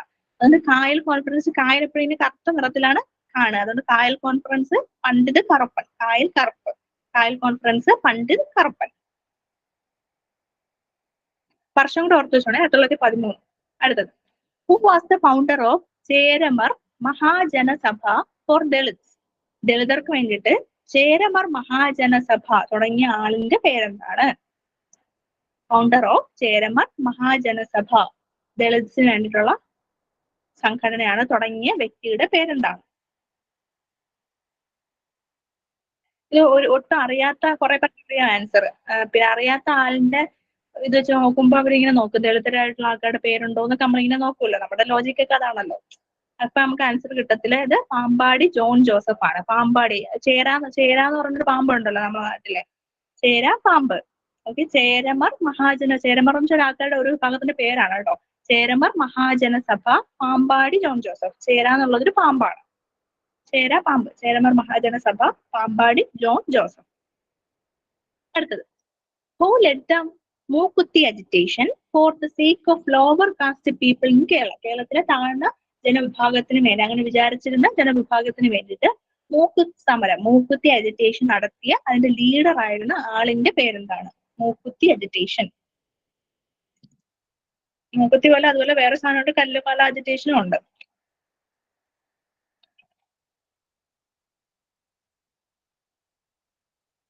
ഓക്കെ, ഒരുവിധം പേർക്കൊക്കെ അറിയാം. ആറാട്ടുപുഴ വേലായുധനാണ്. ആറാട്ടുപുഴ വേലായുധൻ. ഇത് നമ്മള് ഈ ആറാട്ട് എന്ന് പറയുമ്പോൾ നമ്മളിങ്ങനെ ഉത്സവമായിട്ട് ബന്ധപ്പെട്ട കാര്യമല്ലേ ആറാട്ട്. അപ്പൊ ആറാട്ട് നമ്മൾ ഉത്സവത്തിനൊക്കെ പോയിട്ടല്ലേ നമ്മൾ കുറെ സാധനങ്ങളൊക്കെ വാങ്ങുക, അതുപോലെ മൂക്കുത്തി വാങ്ങി എന്ന് ആലോചിച്ച് വെച്ചാല്. ആറാട്ടിന് പോകുമ്പോൾ നമ്മൾ മൂക്കുത്തി വാങ്ങി, മൂക്കുത്തി ഇടാത്ത ആളാണ്, അതുകൊണ്ട് അത് പറ്റത്തില്ല എന്നൊന്നും പറയരുത് നിങ്ങൾ വിചാരിക്കുക. ആറാട്ടിന് പോവാ, മൂക്കുത്തി വാങ്ങി ഇട്ടെന്നൊന്ന് ആലോചിച്ച് ചെയ്യുന്ന മതി. മൂക്കുത്തി അജിറ്റേഷൻ, ആറാട്ടുപുഴ വേലായുധൻ. ആറാട്ടുപുഴ വേലായുധൻ, മൂക്കുത്തി അജിറ്റേഷൻ. കല്ലുമാല നേരത്തെ പറഞ്ഞതുപോലെ ഒരു സമരമാണ് കല്ലുമാല, അത് അയ്യങ്കാളിയാണ്. അടുത്തത്, what was the original name of Thycaud അയ്യ? ഇങ്ങനെ കുറെ ആൾക്കാരുടെ ഒറിജിനൽ നെയിം അങ്ങോട്ട് മാറി മാറി ചോദിക്കാറുണ്ട്. What was the original name of Thycaud അയ്യ?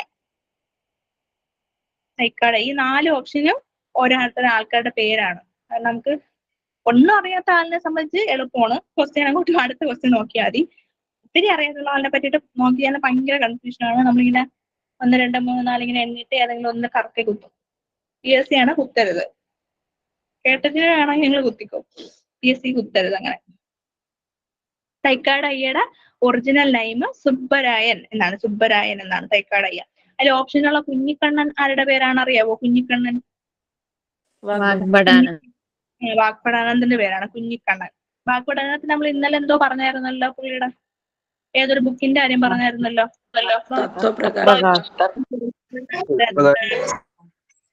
കോഡ് ഓർമ്മയുണ്ടല്ലോ അല്ലേ? നല്ല വാക്കിന് തത്വം. ലോജിക് ഇല്ലാത്ത കോഡാണെങ്കിലും വർക്ക് ചെയ്യുമെന്ന് മനസ്സിലായില്ലേ ഇപ്പം?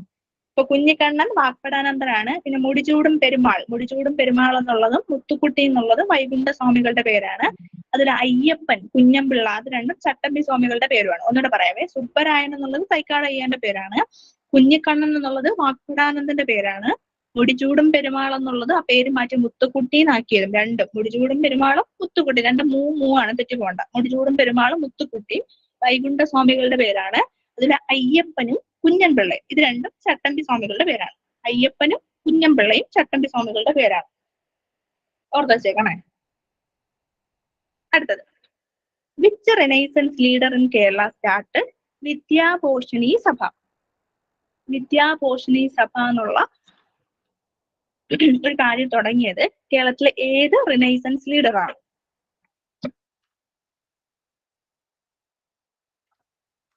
വിദ്യാപോഷിണി സഭ.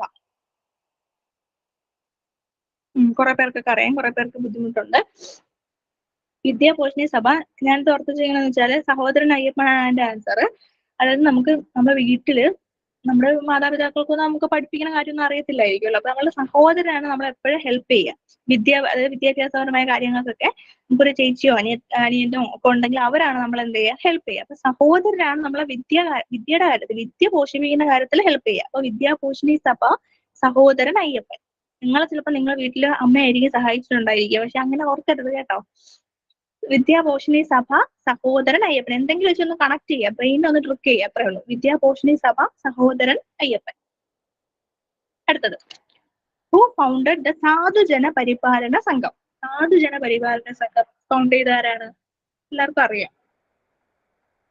സാധുജന പരിപാലന സംഘം.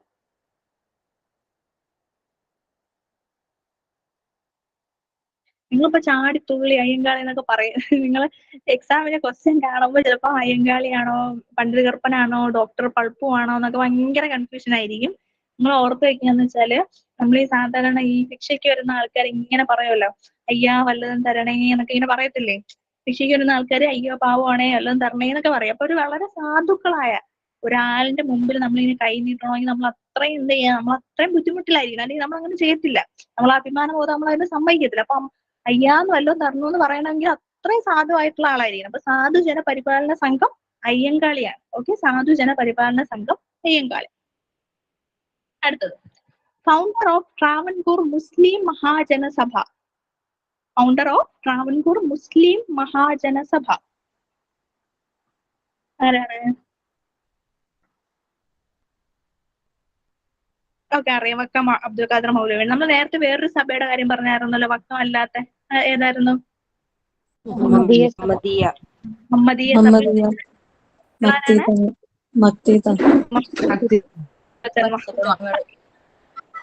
സഭ മക്തി തങ്ങളാണ്. മുസ്ലിം മഹാജനസഭ വക്കം അബ്ദുൽ ഖാദർ മൗലവിയാണ്. അതുപോലെ വക്കം അബ്ദുൽ ഖാദർ മൗലവിക്ക് വേറെ 2 സഭകളുണ്ട്. നമ്മൾ നേരത്തെ പറഞ്ഞാൽ SNDPയുടെ രൂപത്തിലുള്ള ഇസ്ലാം ധർമ്മപരിപാലന സംഘമുണ്ട്. അതുപോലെ ഏതുണ്ട്?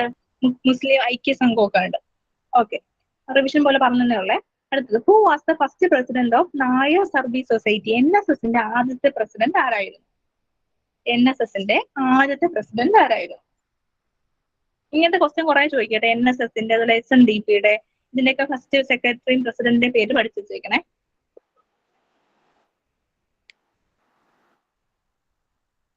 അറിയാം, കെ കേളപ്പനാണ് പ്രസിഡന്റ്. കെ കേളപ്പനായിരുന്നു. സെക്രട്ടറി മന്നത്ത് പത്മനാഭനായിരുന്നു. Okay, president K Kelappan, secretary Mannath Padmanabhan. President K Kelappan എന്നിട്ട് പറയണം, ഓർമ്മയിരിക്കാനാണ് വീണ്ടും വീണ്ടും പറയുന്നത്. NSSന്റെ പ്രസിഡന്റ് ആയിരുന്ന ആള് കെ കേളപ്പനാണ്. സെക്രട്ടറി ആയിരുന്ന ആള് മന്നത്ത് പത്മനാഭനാണ്.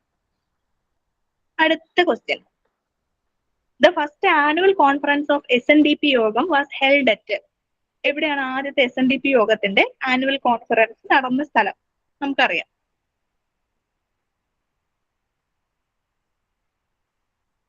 ആദ്യത്തെ ആനുവൽ കോൺഫറൻസ് ആണ്. ആനുവൽ ആദ്യത്തെ ആനുവൽ കോൺഫറൻസ് നടന്ന സ്ഥലം ആലോചിച്ച് വെച്ചാൽ മതി.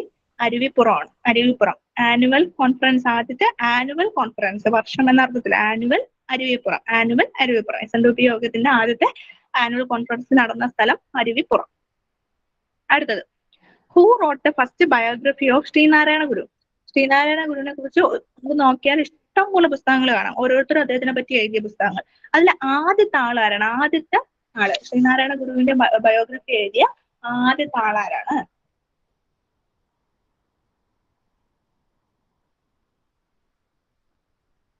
കുറെ പേർക്ക് ഇതിന്റെ ആൻസർ അറിയായിരിക്കും. PSCയുടെ ക്വസ്റ്റ്യൻ കണ്ടിട്ട് ഇങ്ങനെ നമ്മളിങ്ങനെ നോക്കും. നമുക്ക് കറക്റ്റ് ആൻസർ അറിയാം. മൂർക്കോത്താണ്. ഓപ്ഷൻ A അങ്ങ് കുത്തും. മൂർക്കോത്ത് കുത്തി കഴിഞ്ഞിട്ട് ഇങ്ങനെ നോക്കുമ്പോഴായിരിക്കും മൂർക്കോത്ത് രാമനുണ്ണിന്ന് കാണുന്നത്. അതുകൊണ്ട് ഓപ്ഷൻ 4 വായിച്ച് നോക്കണേ.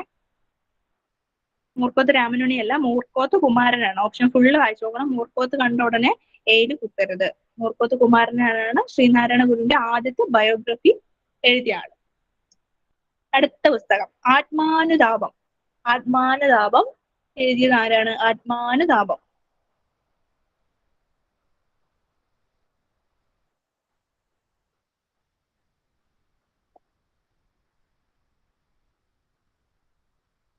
അറിയാം, എല്ലാവർക്കും അറിയാം. മാർ കുര്യാക്കോസ് ഏലിയാസ് ചാവറ അച്ഛനാണ്. ചാവറ അച്ഛൻ എന്നറിയപ്പെടുന്ന ആളാണ് ആത്മാനുതാപം എന്ന് പറയുന്ന കൃതി എഴുതിയത്. പൊതുവെ ഈ ക്രിസ്ത്യൻസിലെ അച്ഛന്മാർക്ക് നമുക്ക് ഭയങ്കര അനുതാപമുള്ള ആൾക്കാര്, നല്ല സിമ്പതിയുള്ള അനുതാപമുള്ള ആൾക്കാരായിരിക്കും. അപ്പൊ ആത്മാനുതാപം എഴുതിയത് ഏലിയാസ് ചാവറ അച്ഛനാണ്.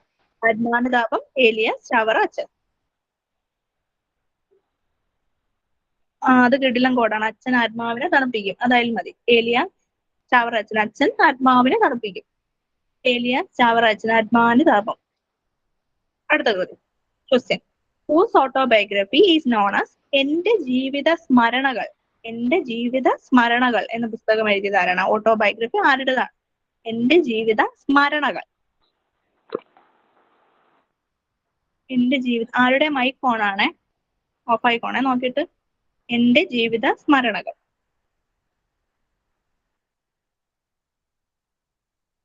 മന്നത്ത് പത്മനാഭന്റെയാണ്. മന്നത്ത് പത്മനാഭന്റെ നേരത്തെ ഒരു പോയിന്റ് പറഞ്ഞായിരുന്നല്ലോ, ഓർമ്മയുണ്ടോ? ഓർമ്മ കൊടുത്തു.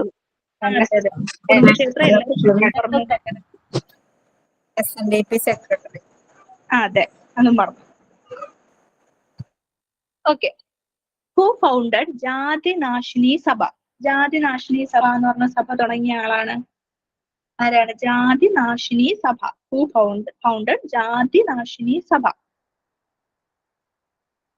ആനന്ദ തീർത്ഥനാണോ, ചട്ടമ്പി സ്വാമികളാണോ, പണ്ഡിറ്റ് കർപ്പനാണോ, തൈക്കാട് അയ്യയാണോ? ജാതി നാശിനി സഭ. ജാതി നാശിനി സഭ. ജാതി നാശിനി വെച്ചാൽ ജാതി അങ്ങ് നശിക്കട്ടെ എന്നൊരർത്ഥത്തിലല്ലേ, ജാതിയെ ഇല്ലാതാക്കാൻ വേണ്ടി തുടങ്ങിയ സഭയാണ്. ജാതി തീരട്ടെ എന്ന് ആലോചിച്ചാൽ മതി. ജാതി നാശിനി സഭ ജാതി തീരാൻ വേണ്ടിയിട്ട് തീർത്ത ആളാന്റെ പേരെന്താണ്? ആനന്ദ തീർത്ഥൻ. ജാതി നാശിനി സഭയിലൂടെ ജാതി നശിപ്പിക്കട്ടെ എന്ന്, ജാതി തീർക്കട്ടെ എന്ന് ആലോചിച്ച ആള് ആനന്ദ തീർത്ഥൻ. ജാതി നാശിനി സഭയുടെ ആളാരാണ്? ആനന്ദ തീർത്ഥൻ. ജാതി നശിക്കട്ടെ, ജാതി നശിച്ചു തീരട്ടെ എന്ന് ആലോചിച്ചാൽ മതി. ജാതി നശിച്ച് തീരട്ടെ, ജാതി നാശിനി സഭ. ജാതി നശിച്ചപ്പോൾ ആനന്ദ, അത് ശരിയാണ്. വേറെ വേറെ ആനന്ദനൊന്നും ക്വസ്റ്റ്യനിൽ ബ്രഹ്മാനന്ദ ശിവയോഗി ഓപ്ഷനിലുണ്ടെങ്കിൽ നമ്മൾ ആകെ തെറ്റിപ്പോകും. തീർത്ഥം തെളിച്ച് ജാതി നശിപ്പിച്ചു ആനന്ദ, ഇത്രയും വലിയ, പിന്നെ എനിക്ക് പറ്റുന്നൊരവസ്ഥ പറയാം, ഇത്രയും വലിയ കോഡൊക്കെ ഉണ്ടാക്കി വെച്ചിട്ടുണ്ടെങ്കിൽ കോഡ് ഓർമ്മ ഉണ്ടാവും, പക്ഷെ ആൻസർ കിട്ടത്തില്ല. കാരണം തെറ്റിപ്പോയത് ഭയങ്കര കുഞ്ഞു കുഞ്ഞു കോഡ ഉണ്ടാക്കാതെ. ജാതി നാശിനി സഭ ജാതി നശിച്ചങ്ങ് തീരട്ടെ എന്ന് ആലോചിച്ചത്. ജാതി നശിച്ചങ്ങ് തീരട്ടെ, ജാതി നാശിനി സഭ തീർത്ഥൻ, ആനന്ദ തീർത്ഥൻ. അടുത്ത ക്വസ്റ്റ്യൻ. യാചന യാത്ര വാസ് കണ്ടക്റ്റഡ് ബൈ. യാചന യാത്ര എന്നുള്ള യാത്ര സംഘടിപ്പിച്ച ആളാരാണ്? യാചന യാത്ര. യാചന യാത്ര. നമ്മൾ ഏകദേശം 1 മണിക്കൂറായി. സമയം പോകുന്ന അറിയുന്നില്ല എന്നാണ് ഞാൻ വിചാരിക്കുന്നത്. ബോറടിക്കുന്നില്ലല്ലോ അല്ലേ? 25 ക്വസ്റ്റ്യൻ കൊണ്ടുണ്ട്, ചറപറ നമുക്കിങ്ങനെ തീർക്കാം. ഇപ്പൊ യാചന യാത്ര. യാചന യാത്രയൊക്കെ ഇങ്ങനെയുള്ള യാത്രയൊക്കെ കുറെ യാത്രകളുണ്ട്, എല്ലാം നമുക്കിപ്പോ പറയാൻ സമയമില്ല.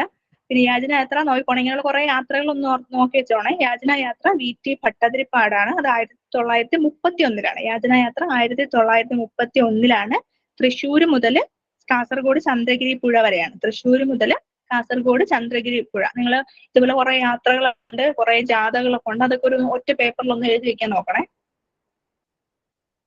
അടുത്ത question. The Sanskrit Learning Center founded by Vakhadananda in 1906. 1906 Vagbhatananda തുടങ്ങിയ സംസ്കൃത ലേണിംഗ് സെന്റർ, സംസ്കൃത ഭാഷ പഠിപ്പിക്കുന്നതിനായിട്ടുള്ള ലേണിംഗ് സെന്റർ ഏതായിരുന്നു? ഇന്നലത്തെ ഓപ്ഷൻ കിട്ടിയവർക്ക് ഇത് എപ്പോ കിട്ടും? ഇന്നലത്തെ കോഡ് വാക്കില് നല്ല തത്വം പറയുന്ന ആളാണ്. തത്വപ്രകാശിക സഭ. തത്വപ്രകാശിക സഭ. അതുകൊണ്ട് വർഷം കൂടെ നോക്കിക്കോണേ. 1906 വാഗ്ഭടാനന്ദാണ് എന്ത് പഠിക്കാൻ വേണ്ടിയിട്ടാണ്? സംസ്കൃത ലേണിംഗ് സെന്റർ ആണ്, സംസ്കൃത ഭാഷ പഠിപ്പിക്കാൻ വേണ്ടിയിട്ടാണ്. തത്വ പ്രകാശിക സഭ, ആ പേര് തന്നെ ഉണ്ടല്ലോ. വേറെ ഓപ്ഷൻ നോക്കും, പള്ളിക്കൂടം, വിദ്യാനികേതൻ, അതുപോലെയല്ലേ തത്വപ്രകാശിക സഭ. സംസ്കൃതം ഇങ്ങനെ വിരിയുന്ന പോലെ ഒന്ന് നോക്കിയാൽ തത്വപ്രകാശിക സഭ. തത്വപ്രകാശിക സഭ വാഗ്ഭടാനന്ദനാണ് സംസ്കൃതം പഠിക്കുന്നതിന് വേണ്ടിയിട്ടുള്ള സെന്ററാണ്. അടുത്തത് ഇതറിയായിരിക്കും. Who is the author of Jathi Mimamsa? ജാതി മീമാംസ എന്ന് പറഞ്ഞ കൃതി എഴുതിയത് ആരാണ്? ജാതി മീമാംസ. ഇന്നലെ നമ്മൾ ജാതി കുമ്മി പറഞ്ഞായിരുന്നു. ജാതി കുമ്മിയിൽ JP ആണ് ഓർഡർ പറഞ്ഞത്. ഇത് ജാതി മീമാംസ. ജാതി മീമാംസ അറിയാം, എല്ലാവർക്കും അറിയാം. ശ്രീനാരായണ ഗുരുവാണ്. ശ്രീനാരായണ ഗുരു. ജാതി മീമാംസ ശ്രീനാരായണ ഗുരു. അടുത്തത്. The social reformer of Kerala who opened his family temple for everyone irrespective of caste distinction. ഇതെല്ലാം ഞാൻ പറഞ്ഞ എല്ലാ ക്വസ്റ്റ്യനും BSc മുമ്പ് ചോദിച്ച ക്വസ്റ്റ്യൻ ആണ്. തൊട്ട് മുമ്പ് നേരത്തെ പറഞ്ഞായിരുന്നു. ക്വസ്റ്റ്യനിൽ ചെറിയ വ്യത്യാസം ഉണ്ടെങ്കിൽ സംഭവം തന്നെ അറിയുന്നുള്ളതുകൊണ്ട് പെട്ടെന്ന് പോവാണ്. മന്നത്ത് പത്മനാഭൻ. അടുത്തത്. Who was the first secretary of SNDP? ഞാൻ പറഞ്ഞ SNDPയുടെ അങ്ങനെ എല്ലാത്തിന്റെയും ഫസ്റ്റ് സെക്രട്ടറിയും പ്രസിഡന്റ് ഒക്കെ ഒന്ന് നോക്കി വെച്ചേക്കണം. SNDPയുടെ ആദ്യത്തെ സെക്രട്ടറി ആരാണ്?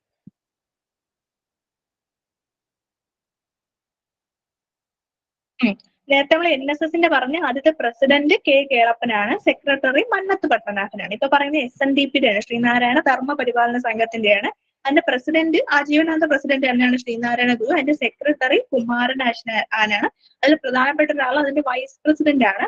വൈസ് പ്രസിഡന്റ് ഡോക്ടർ പൾപ്പു ആണ്. ഓർത്ത് വെച്ചോണേ. SNDPയുടെ പ്രസിഡന്റ് ശ്രീനാരായണ ഗുരു ആണ്. സെക്രട്ടറി കുമാരൻ ആശാനാണ്. അതിലെ വൈസ് പ്രസിഡന്റ് ഡോക്ടർ പൾപ്പു ആണ്. അടുത്തത്. Birth place of blessed Kuriakose Elias Chavara. വിശുദ്ധ കുര്യാക്കോസ് ഏലിയസ് ചാവറ അച്ഛന്റെ ബർത്ത് പ്ലേസ് ഏതാണ്? കഴിഞ്ഞ എക്സാമിൽ ഇതുപോലെ വേറൊരാളുടെ ഒരു സ്ഥലം ചോദിച്ചായിരുന്നു. അതുപോലെ ചിലപ്പോൾ ചോദിക്കാനൊക്കെ സാധ്യത ഉണ്ട്. ബർത്ത് പ്ലേസ് അല്ലെ അയാളുടെ പ്രധാനപ്പെട്ട സ്ഥലമൊക്കെ ചോദിക്കാൻ സാധ്യതയുണ്ട്. ചാവറച്ചന്റെ പ്രധാനപ്പെട്ട സ്ഥലം കൈനഗിരി, നമുക്കറിയാം കൈനഗിരി. അടുത്തത് who is the author of the book പ്രാചീന മലയാളം. ഇന്നലത്തെ കോഡ് ഓർമ്മയുണ്ടെങ്കിൽ ഇപ്പൊ കിട്ടും. പ്രാചീന മലയാളം. പ്രാചീന കാലത്തിലാണ് അവർ ആ പേര് വിളിച്ചത്. ഇപ്പൊ നമ്മൾ അവരെ ഗുണ്ടാന്നാണ് വിളിക്കുന്നതെന്നൊക്കെ ഇന്നലെ ഞാൻ പറഞ്ഞായിരുന്നു. പ്രാചീന മലയാളം ആരുടെ കൃതിയാണ്? ചട്ടമ്പി സ്വാമികൾ. പ്രാചീന കാലത്ത്, പണ്ട് കാലത്ത് നമ്മൾ ചട്ടമ്പിമാരെന്നൊക്കെ അറിയാം. ഇവിടെ ഇപ്പോൾ ആൾക്കാർ നമ്മൾ ഗുണ്ടകളെന്നൊക്കെയാണ് വിളിക്കാം. Okay, which pair is incorrect? ശ്രദ്ധിച്ചേണേ, ഈ 4 ഒരെണ്ണം മാത്രം തെറ്റാണ്. ആ തെറ്റായത് ഏതാണെന്നാണ് ക്വസ്റ്റ്യൻ. അപ്പൊ ബാക്കി 3 ശരിയാണ്, ഒരെണ്ണം മാത്രം തെറ്റാണ്. ആ തെറ്റായ ആൻസർ ഏതാണ്?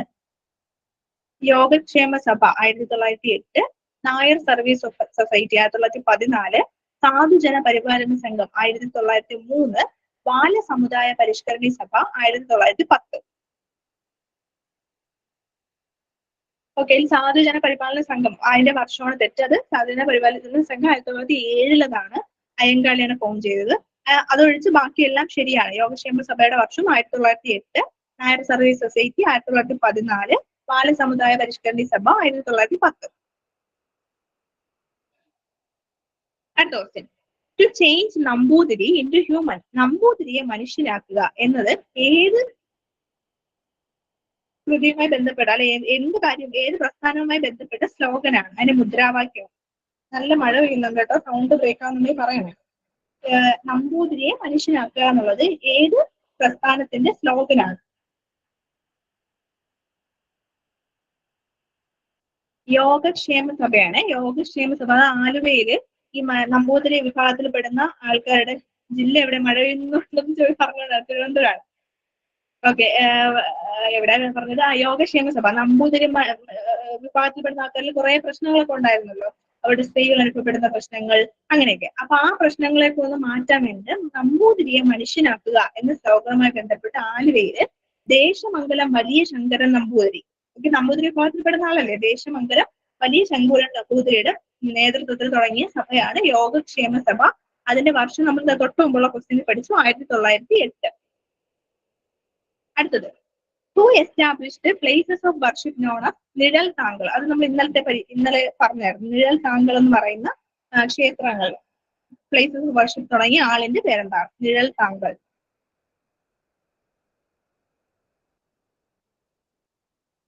കൊല്ലത്ത് മഴയില്ലായിരിക്കും അല്ലേ? അപ്പൊ ഞാൻ 2 വർഷം കൊല്ലത്ത് നിന്ന് വെറുത്തുപോയി മക്കളെ. എന്തൊരു ചൂടാ അവിടെ. നിഴൽ താങ്കൾ എന്നുള്ളത് ഏത് ഇതുമായിട്ട് ബന്ധപ്പെട്ടതാണ്? അയ്യ വൈകുണ്ഠ സ്വാമികളുമായി ബന്ധപ്പെട്ടതാണ്. നമ്മൾ കഴിഞ്ഞ ക്ലാസ്സിൽ പറഞ്ഞായിരുന്നു. അടുത്തത്, which social reformer known as Madan Mohan Malaviya of Kerala. Kasaragod ആളവരെ ഉണ്ടല്ലേ ഇതിനകത്ത്? പരിചയമില്ല, നമ്മൾ നെറ്റൊക്കെ ഉള്ളതുകൊണ്ട് ഇങ്ങനെ കുറച്ച് ഗുണങ്ങളുണ്ട്. ഇന്നലെ എല്ലായിടത്തും മഴ പെയ്യണം, നല്ല ചൂടായിരുന്നു. ഇവിടെ ഇപ്പൊ ഒന്ന് മഴ പെയ്തതേ ഉള്ളൂ. 2 മിനിറ്റ് കഴിഞ്ഞത് പുള്ളിക്കാരെ ഓഫായാൽ പിന്നെ ഇന്ന് രാത്രി ഉറങ്ങാൻ പറ്റത്തില്ല. മദൻ മോഹൻ മാളവ്യ ഓഫ് കേരള. കേരളത്തിന്റെ മദൻ മോഹൻ മാളവ്യ എന്ന് വിളിച്ചത് ഏത് സോഷ്യൽ റിഫോമറിനെയാണ്? കേരളത്തിന്റെ മദൻ മോഹൻ മാളവ്യ മന്നത്ത് പത്മനാഭനാണ്. മദൻ മോഹൻ മാളവ്യ എല്ലാത്തിലും എണ്ണുണ്ട് കണ്ടോ. മദൻ മോഹൻ മാളവ്യ, മദൻ മോഹൻ മാളവ്യ. മന്നത്ത് പത്മനാഭന്റെയാണ്. എം എല്ലായിടത്തും എഴുതുന്നു. മദൻ മോഹൻ മാളവ്യ ഓഫ് കേരള, മന്നത്ത് പത്മനാഭൻ. അടുത്തത്, who among the social reformer of Kerala is called Shri Bhattarakan. Shri Bhattarakan എന്ന് വിളിക്കുന്നത് ഇദ്ദേഹത്തിനെയാണ്. ആരെയാണ് ശ്രീ ഭട്ടാരകൻ എന്ന് വിളിക്കുന്നത്? ശ്രീ ഭട്ടാരകൻ.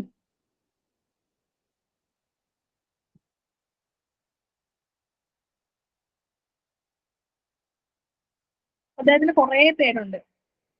ശ്രീ ഭട്ടാരകൻ എന്നുണ്ട്, ബാലഭട്ടാരകനുണ്ട്, വിദ്യാധിരാജ എന്നുണ്ട്, പിന്നെന്താണ് കാവ്യ ഒടുക്കാത്ത സന്യാസി എന്നുണ്ട്. അങ്ങനെ കുറെ പേരുള്ള ഒരാളാണ്.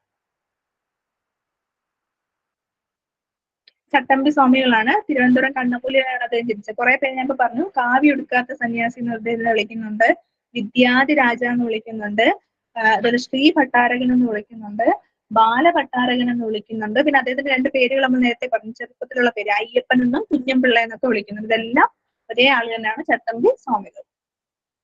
അടുത്തത്, social reformer who gave leadership to Kallumala Samaram. നമ്മൾ നേരത്തെ വേറെ മുക്കുത്തി സമരം പറഞ്ഞപ്പോൾ ആറാട്ടിന് പോയി മുക്കുത്തി വാങ്ങിക്കുന്ന കാര്യം പറഞ്ഞായിരുന്നു. ആറാട്ടുപുഴ വേലായത്തിനാണ് മുക്കുത്തി സമരം. അതുപോലെ കല്ലുമാല സമരവുമായി ബന്ധപ്പെട്ട അതിന് നേതൃത്വം കൊടുത്ത ആളിന്റെ പേരെന്താണ്? കല്ലുമാല സമരത്തിന് നമ്മൾ പറഞ്ഞായിരുന്നു.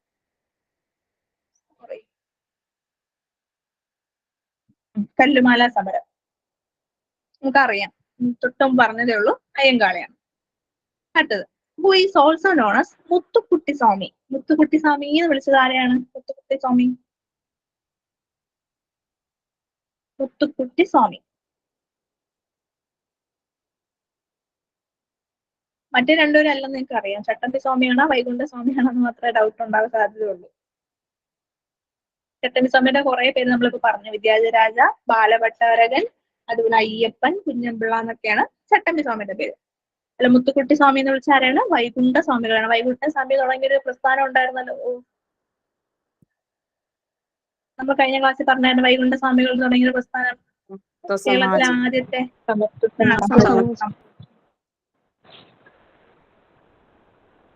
റിവൈസ് ചെയ്തേ ഉള്ളൂ കേട്ടോ. അടുത്ത which of the following is incorrect regarding Vaikunda Swami. Vaikunda സ്വാമിയുമായി ബന്ധപ്പെട്ട ഇൻകറക്റ്റ് ആയ സ്റ്റേറ്റ്മെന്റ് ഏതാണ്? തെറ്റായ സ്റ്റേറ്റ്മെന്റ് ഏതാണ്? സമത്വ സമാജം, മുടിചൂടും പെരുമാൾ, സിദ്ധാശ്രമം, മുത്തുക്കുട്ടി സ്വാമി. പറഞ്ഞു. അതെ, ബാക്കിയെല്ലാം വൈകുണ്ഠ സ്വാമിയുമായി ബന്ധപ്പെട്ടതാണ്. സമത്വ സമാജം തുടങ്ങി മുടിചൂടും പെരുമാൾ എന്നാണ് യഥാർത്ഥ പേര്. പിന്നെ വലിയ ജാതിക്കാരുടെയൊക്കെ പ്രതിഷേധം കൊണ്ട് അതിന് പേര് മാറ്റി മുത്തുക്കുട്ടി സ്വാമി എന്നാക്കി. സിദ്ധാശ്രമം അപ്പൊ എന്തുമായി ബന്ധപ്പെട്ടതാണ്? സിദ്ധാശ്രമം ബ്രഹ്മാനന്ദ ശിവയോഗിയുമായി ബന്ധപ്പെട്ടതാണ്. അതുകൊണ്ടാണ് അതിന്റെ ഓപ്ഷനിൽ കറക്റ്റ് ആവുന്നത്. അടുത്തത് which social reformer started the weekly Prabodhakan. എപ്പോഴും ചോദിക്കുന്ന ക്വസ്റ്റ്യൻ ആണ് പ്രബോധകൻ. ഇതാരെ ഞാൻ പറഞ്ഞില്ല, PSയുടെ പ്രീവിയസ് ക്വസ്റ്റ്യൻസ് ആണ് ഇങ്ങനെ എടുത്തത്. അപ്പൊ അതിനകത്ത് നിന്നൊരു ഒത്തിരി ക്വസ്റ്റ്യൻ നോക്കിയിട്ട് 500ഓളം ക്വസ്റ്റ്യൻ ഞാൻ നോക്കിയിട്ടുണ്ടാവും. അതില് ഒരു 4-5 സ്ഥലത്തൊക്കെ ഞാൻ ഈ സെയിം ക്വസ്റ്റ്യൻ കണ്ടു. പ്രബോധകൻ എന്ന് പറയുന്ന സോഷ്യൽ റിഫോമർ ഏത് സോഷ്യൽ റിഫോമർ തുടങ്ങിയ വീക്ക്ലിയാണ്? പ്രബോധകൻ. എപ്പോഴും ചോദിക്കുക. കേസരി ബാലകൃഷ്ണപിള്ള. കേസരി ബാലകൃഷ്ണപിള്ള. നമ്മൾ നേരത്തെ കേസരിയുടെ കാര്യം പറഞ്ഞു. അത് ആര് തുടങ്ങിയതാണ്? നമ്മൾ തുടങ്ങിയപ്പോ പറഞ്ഞത് കേസരി ബാലഗംഗാധരനാണ്. ഇത് വേറെയാണ്. കേസരി ബാലകൃഷ്ണപിള്ള പ്രബോധകൻ എന്ന വീക്ക്ലി തുടങ്ങിയ ആളാണ്. അടുത്തത് social reformer is also known as Pulayan Mathai. Pulayan Mathai എന്ന് വിളിച്ചത് കളിയാക്കി വിളിച്ചൊരു പേരാണ്. പുലയൻ മത്തായി എന്ന് വിളിച്ചത് ആരെയാണ്? പുലയൻ മത്തായി.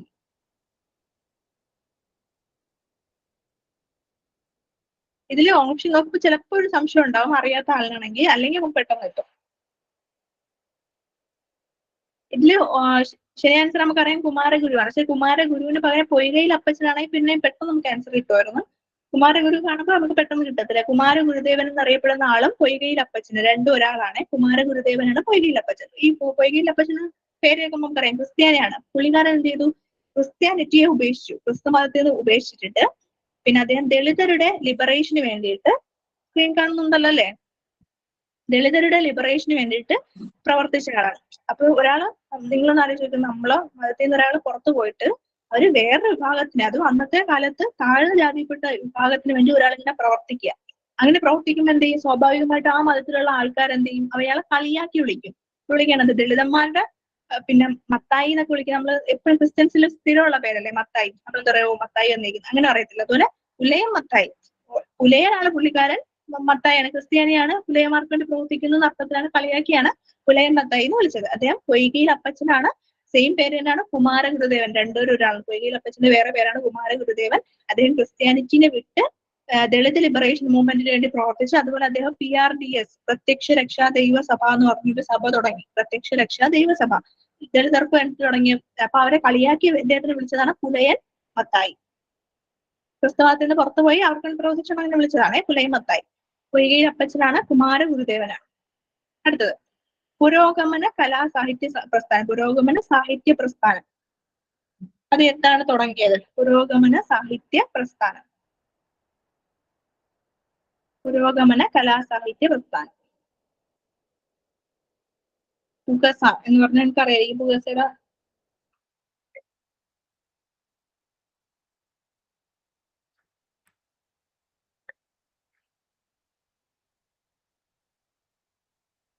വർഷം 1981. നമ്മൾ പുകഴ്സ പുരോഗമന കലാസാഹിത്യ സംഘത്തിനെയൊക്കെ നമ്മൾ പ്രത്യേകിച്ച് സിലബസിൽ പറഞ്ഞിട്ടുണ്ട്. അതുകൊണ്ട് വർഷമൊക്കെ ഒന്ന് നോക്കി വെച്ചോണേ.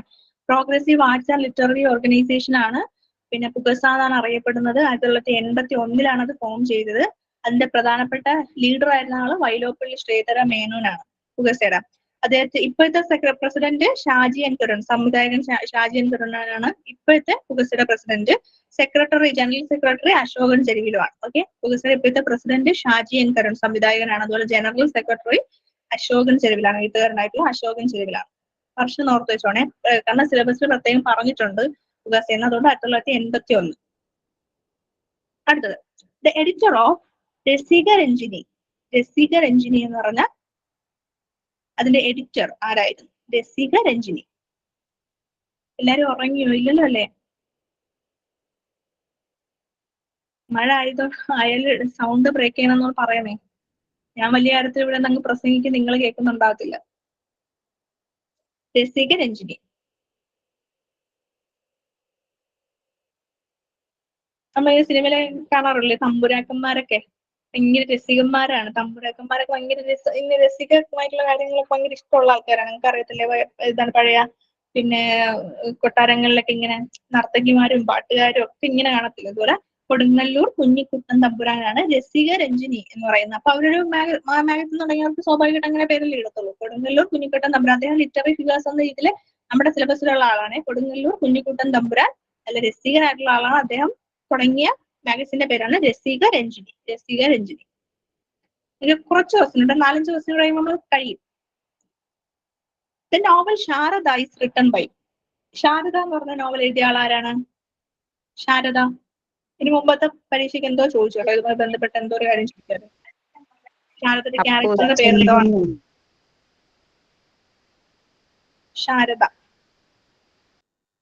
ഇന്ദുലേഖ നമുക്കറിയാം. അതുപോലെ ചന്തുമേനോന്റെ കൃതിയാണ് ശാരദ.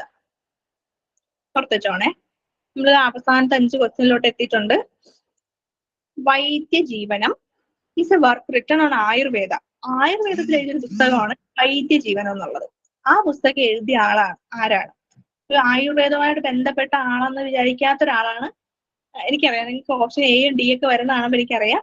വൈദ്യജീവൻ എന്നുള്ള ഒരു കൃതി എഴുതിയത് സ്വാഭാവികമായി ആയുർവേദവുമായി bന്ധപ്പെട്ട ഒരാളാണെന്ന് നമ്മൾ എന്ത് ചെയ്യും? കണക്ട് ചെയ്യും. പക്ഷെ അങ്ങനെയുള്ള ആളല്ല എഴുതിയത്. അതുകൊണ്ടാണ് ഞാൻ ഈ ക്വസ്റ്റ്യൻ പ്രത്യേകത ഇട്ടത്.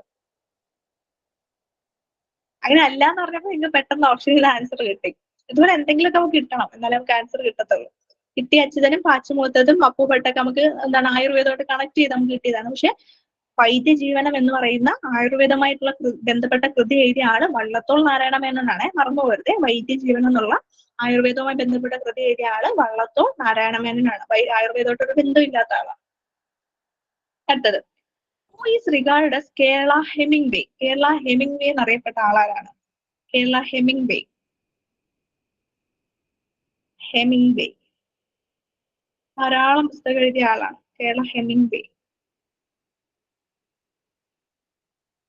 സിയും ഡിയോ അല്ലെന്ന് എല്ലാവർക്കും അറിയാം. A ആണോ B ആണോ എന്ന് മാത്രമേ സംശയമുള്ളൂ. കേരള ഹെമിംഗ്വേ MT വാസുദേവൻ നായരാണ്. കേരള ഹെമിംഗ്വേ എന്നറിയപ്പെടുന്ന ആള് MT വാസുദേവൻ നായരാണ്.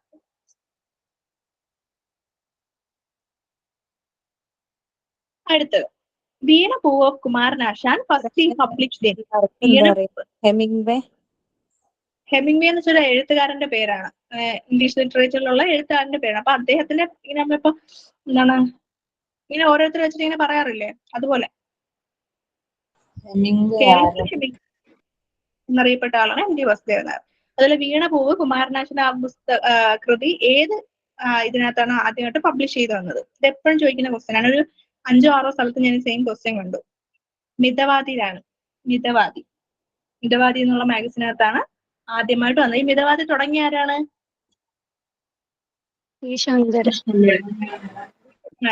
T. ശിവശങ്കരനാണ് തുടങ്ങിയത്. പക്ഷെ മിതവാദി എന്ന പേരിൽ നമ്മൾ അറിയപ്പെടുന്ന വേറൊരാളാണ്. അതാരാണ്? മിതവാദി കൃഷ്ണൻ. രണ്ടാമത് ഏറ്റെടുത്ത ആളാണ്. ആദ്യത്തെ ആള് T. ശിവശങ്കരനാണ്. മുമ്പത്തെ സ്ലൈഡ് ഒരാൾ ചോദിച്ചായിരുന്നു, അതുകൊണ്ടൊന്ന് ഞാൻ കാണിക്കുകയാണ്. മക്കളോട് ക്ഷമിക്കണേ. മിതവാദി T. ശിവശങ്കരനാണ്. അത് രണ്ടാമത് ഏറ്റെടുത്ത ആള് C. കൃഷ്ണനാണ്. അപ്പൊ അദ്ദേഹത്തിന്റെ പേരിൽ അറിയപ്പെടാറുണ്ട്. മിതവാദി കൃഷ്ണൻ എന്ന് തന്നെ അദ്ദേഹത്തിന് അറിയപ്പെടാറുണ്ട്. ഓക്കെ.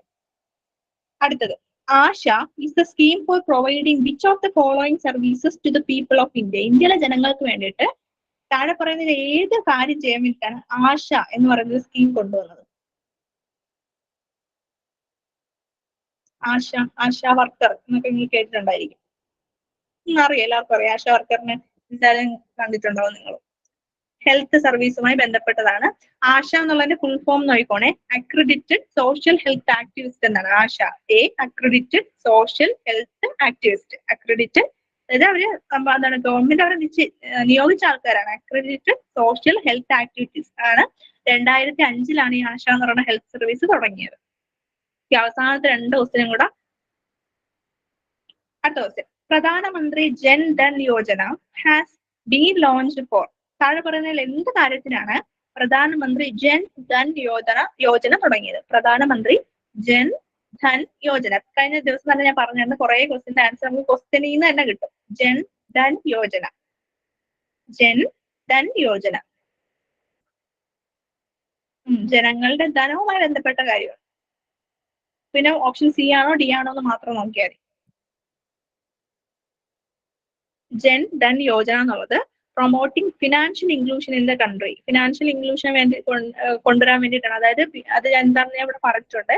PMJDY, പ്രധാനമന്ത്രി ജൻ ധൻ യോജന എന്നുള്ളത് ഒരു നാഷണൽ മിഷൻ ആണ്. എന്തിനു വേണ്ടിയിട്ടാണ്? ഫിനാൻഷ്യൽ ഇൻക്ലൂഷന് വേണ്ടിയിട്ടാണ്. അതായത് നമ്മുടെ ഈ പരിപാടിയുമായി ബന്ധപ്പെട്ടാണ് കേരളത്തിലെ ഇന്ത്യയിൽ തന്നെ ഓരോ മനുഷ്യരും, ഒരു കുടുംബത്തിലെ ഒരാൾക്കെങ്കിലും ബാങ്ക് പാസ്ബുക്ക് വേണം എന്നുള്ളത്, ബാങ്ക് അക്കൗണ്ട് ഉണ്ടായിരിക്കണം എന്നുള്ളത്, അതിൽ ഫിനാൻഷ്യൽ ലിറ്ററസി ഉണ്ടായിരിക്കണം എന്നുള്ളത്, ക്രെഡിറ്റ് കാർഡുകൾ, ഇൻഷുറൻസുകൾ, ഇതൊക്കെ പിന്നെ കുറെ പേരുടെ എന്താണ് പെൻഷനൊക്കെ ബാങ്ക് വഴി ആക്കി. അങ്ങനെ ഈ സ്കീമിന്റെ കീഴിലാണ് ഈ സംഭവങ്ങളെല്ലാം ചെറപറ നടന്നത്. കേരളത്തിൽ പിന്നെ ഓൾറെഡി ലിറ്ററസി കൂടുതലായതുകൊണ്ട് കാര്യങ്ങളൊക്കെ പെട്ടെന്ന് നടന്നിട്ടുണ്ട്. അതിനുവേണ്ടി കൊണ്ടുവന്ന സ്കീമിന്റെ പേരാണ് പ്രധാനമന്ത്രി ജൻ ധൻ യോജന. ജൻ ധൻ യോജന. അവസാനത്തെ ക്വസ്റ്റ്യൻ നമ്മൾ ക്ലാസ് തീർന്നിരിക്കുകയാണ്. Antyodaya Anna Yojana is connected with, നമ്മൾ ഇന്നലെ പറഞ്ഞിട്ടുണ്ടായിരുന്നു, അന്ത്യോദയ അന്ന യോജന. എന്തുമായി ബന്ധപ്പെട്ടതാണ് അന്ത്യോദയ അന്ന യോജന? അത് എന്തുമായി കണക്റ്റഡ് ആണെന്നാണ്. എന്തുമായി ബന്ധപ്പെട്ടതെന്നല്ല, എന്തുമായി കണക്റ്റഡ് ആണെന്നാണ്. Antyodaya Anna Yojana special nutrition programme ആണോ അന്ത്യോദയ അന്ന യോജന? അത് നമ്മൾ ICDSുമായി ബന്ധപ്പെട്ട കാര്യമൊക്കെ പറഞ്ഞപ്പോഴാണ് സ്പെഷ്യൽ ന്യൂട്രീഷൻ പ്രോഗ്രാമിന്റെ കാര്യം പറഞ്ഞത്.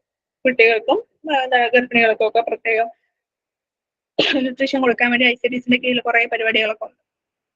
മിഡ് ഡേ മീൽ അല്ല നമുക്കറിയാം, ഉച്ചഭക്ഷണ പദ്ധതി അല്ല എന്നറിയാം. പിന്നെ ഒരു ഓപ്ഷനേ ഉള്ളൂ, എന്താണ് അന്ത്യോദയ അന്ന യോജന എന്നുള്ളത്.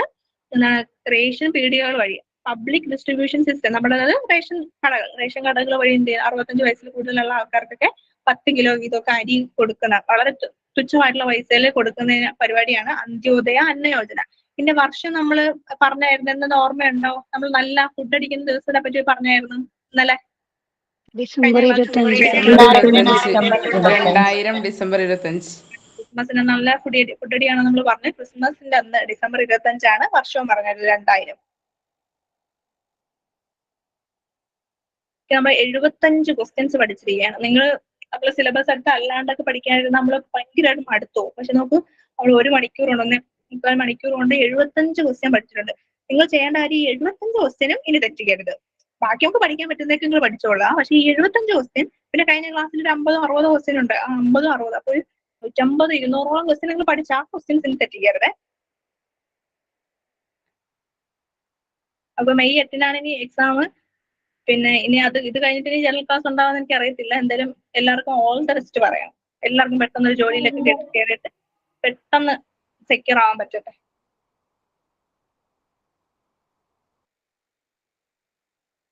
സാറെ നിർത്താമല്ലോ അല്ലേ? റെക്കോർഡ് ഉണ്ടാവും കേട്ടോ, ആ ഗ്രൂപ്പിനകത്ത് കാണാം. നമുക്ക് നിർത്താം. PDF-ഉം റെക്കോർഡും ഇൻഷാല്ലാ ഉടനെ തന്നെ അയക്കാം.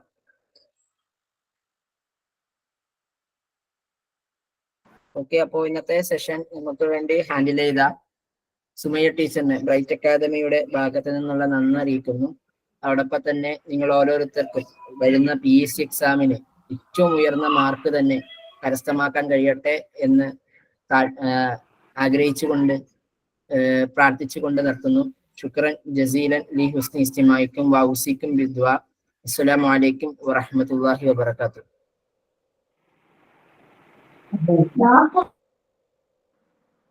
വലൈക്കും അസ്സലാം.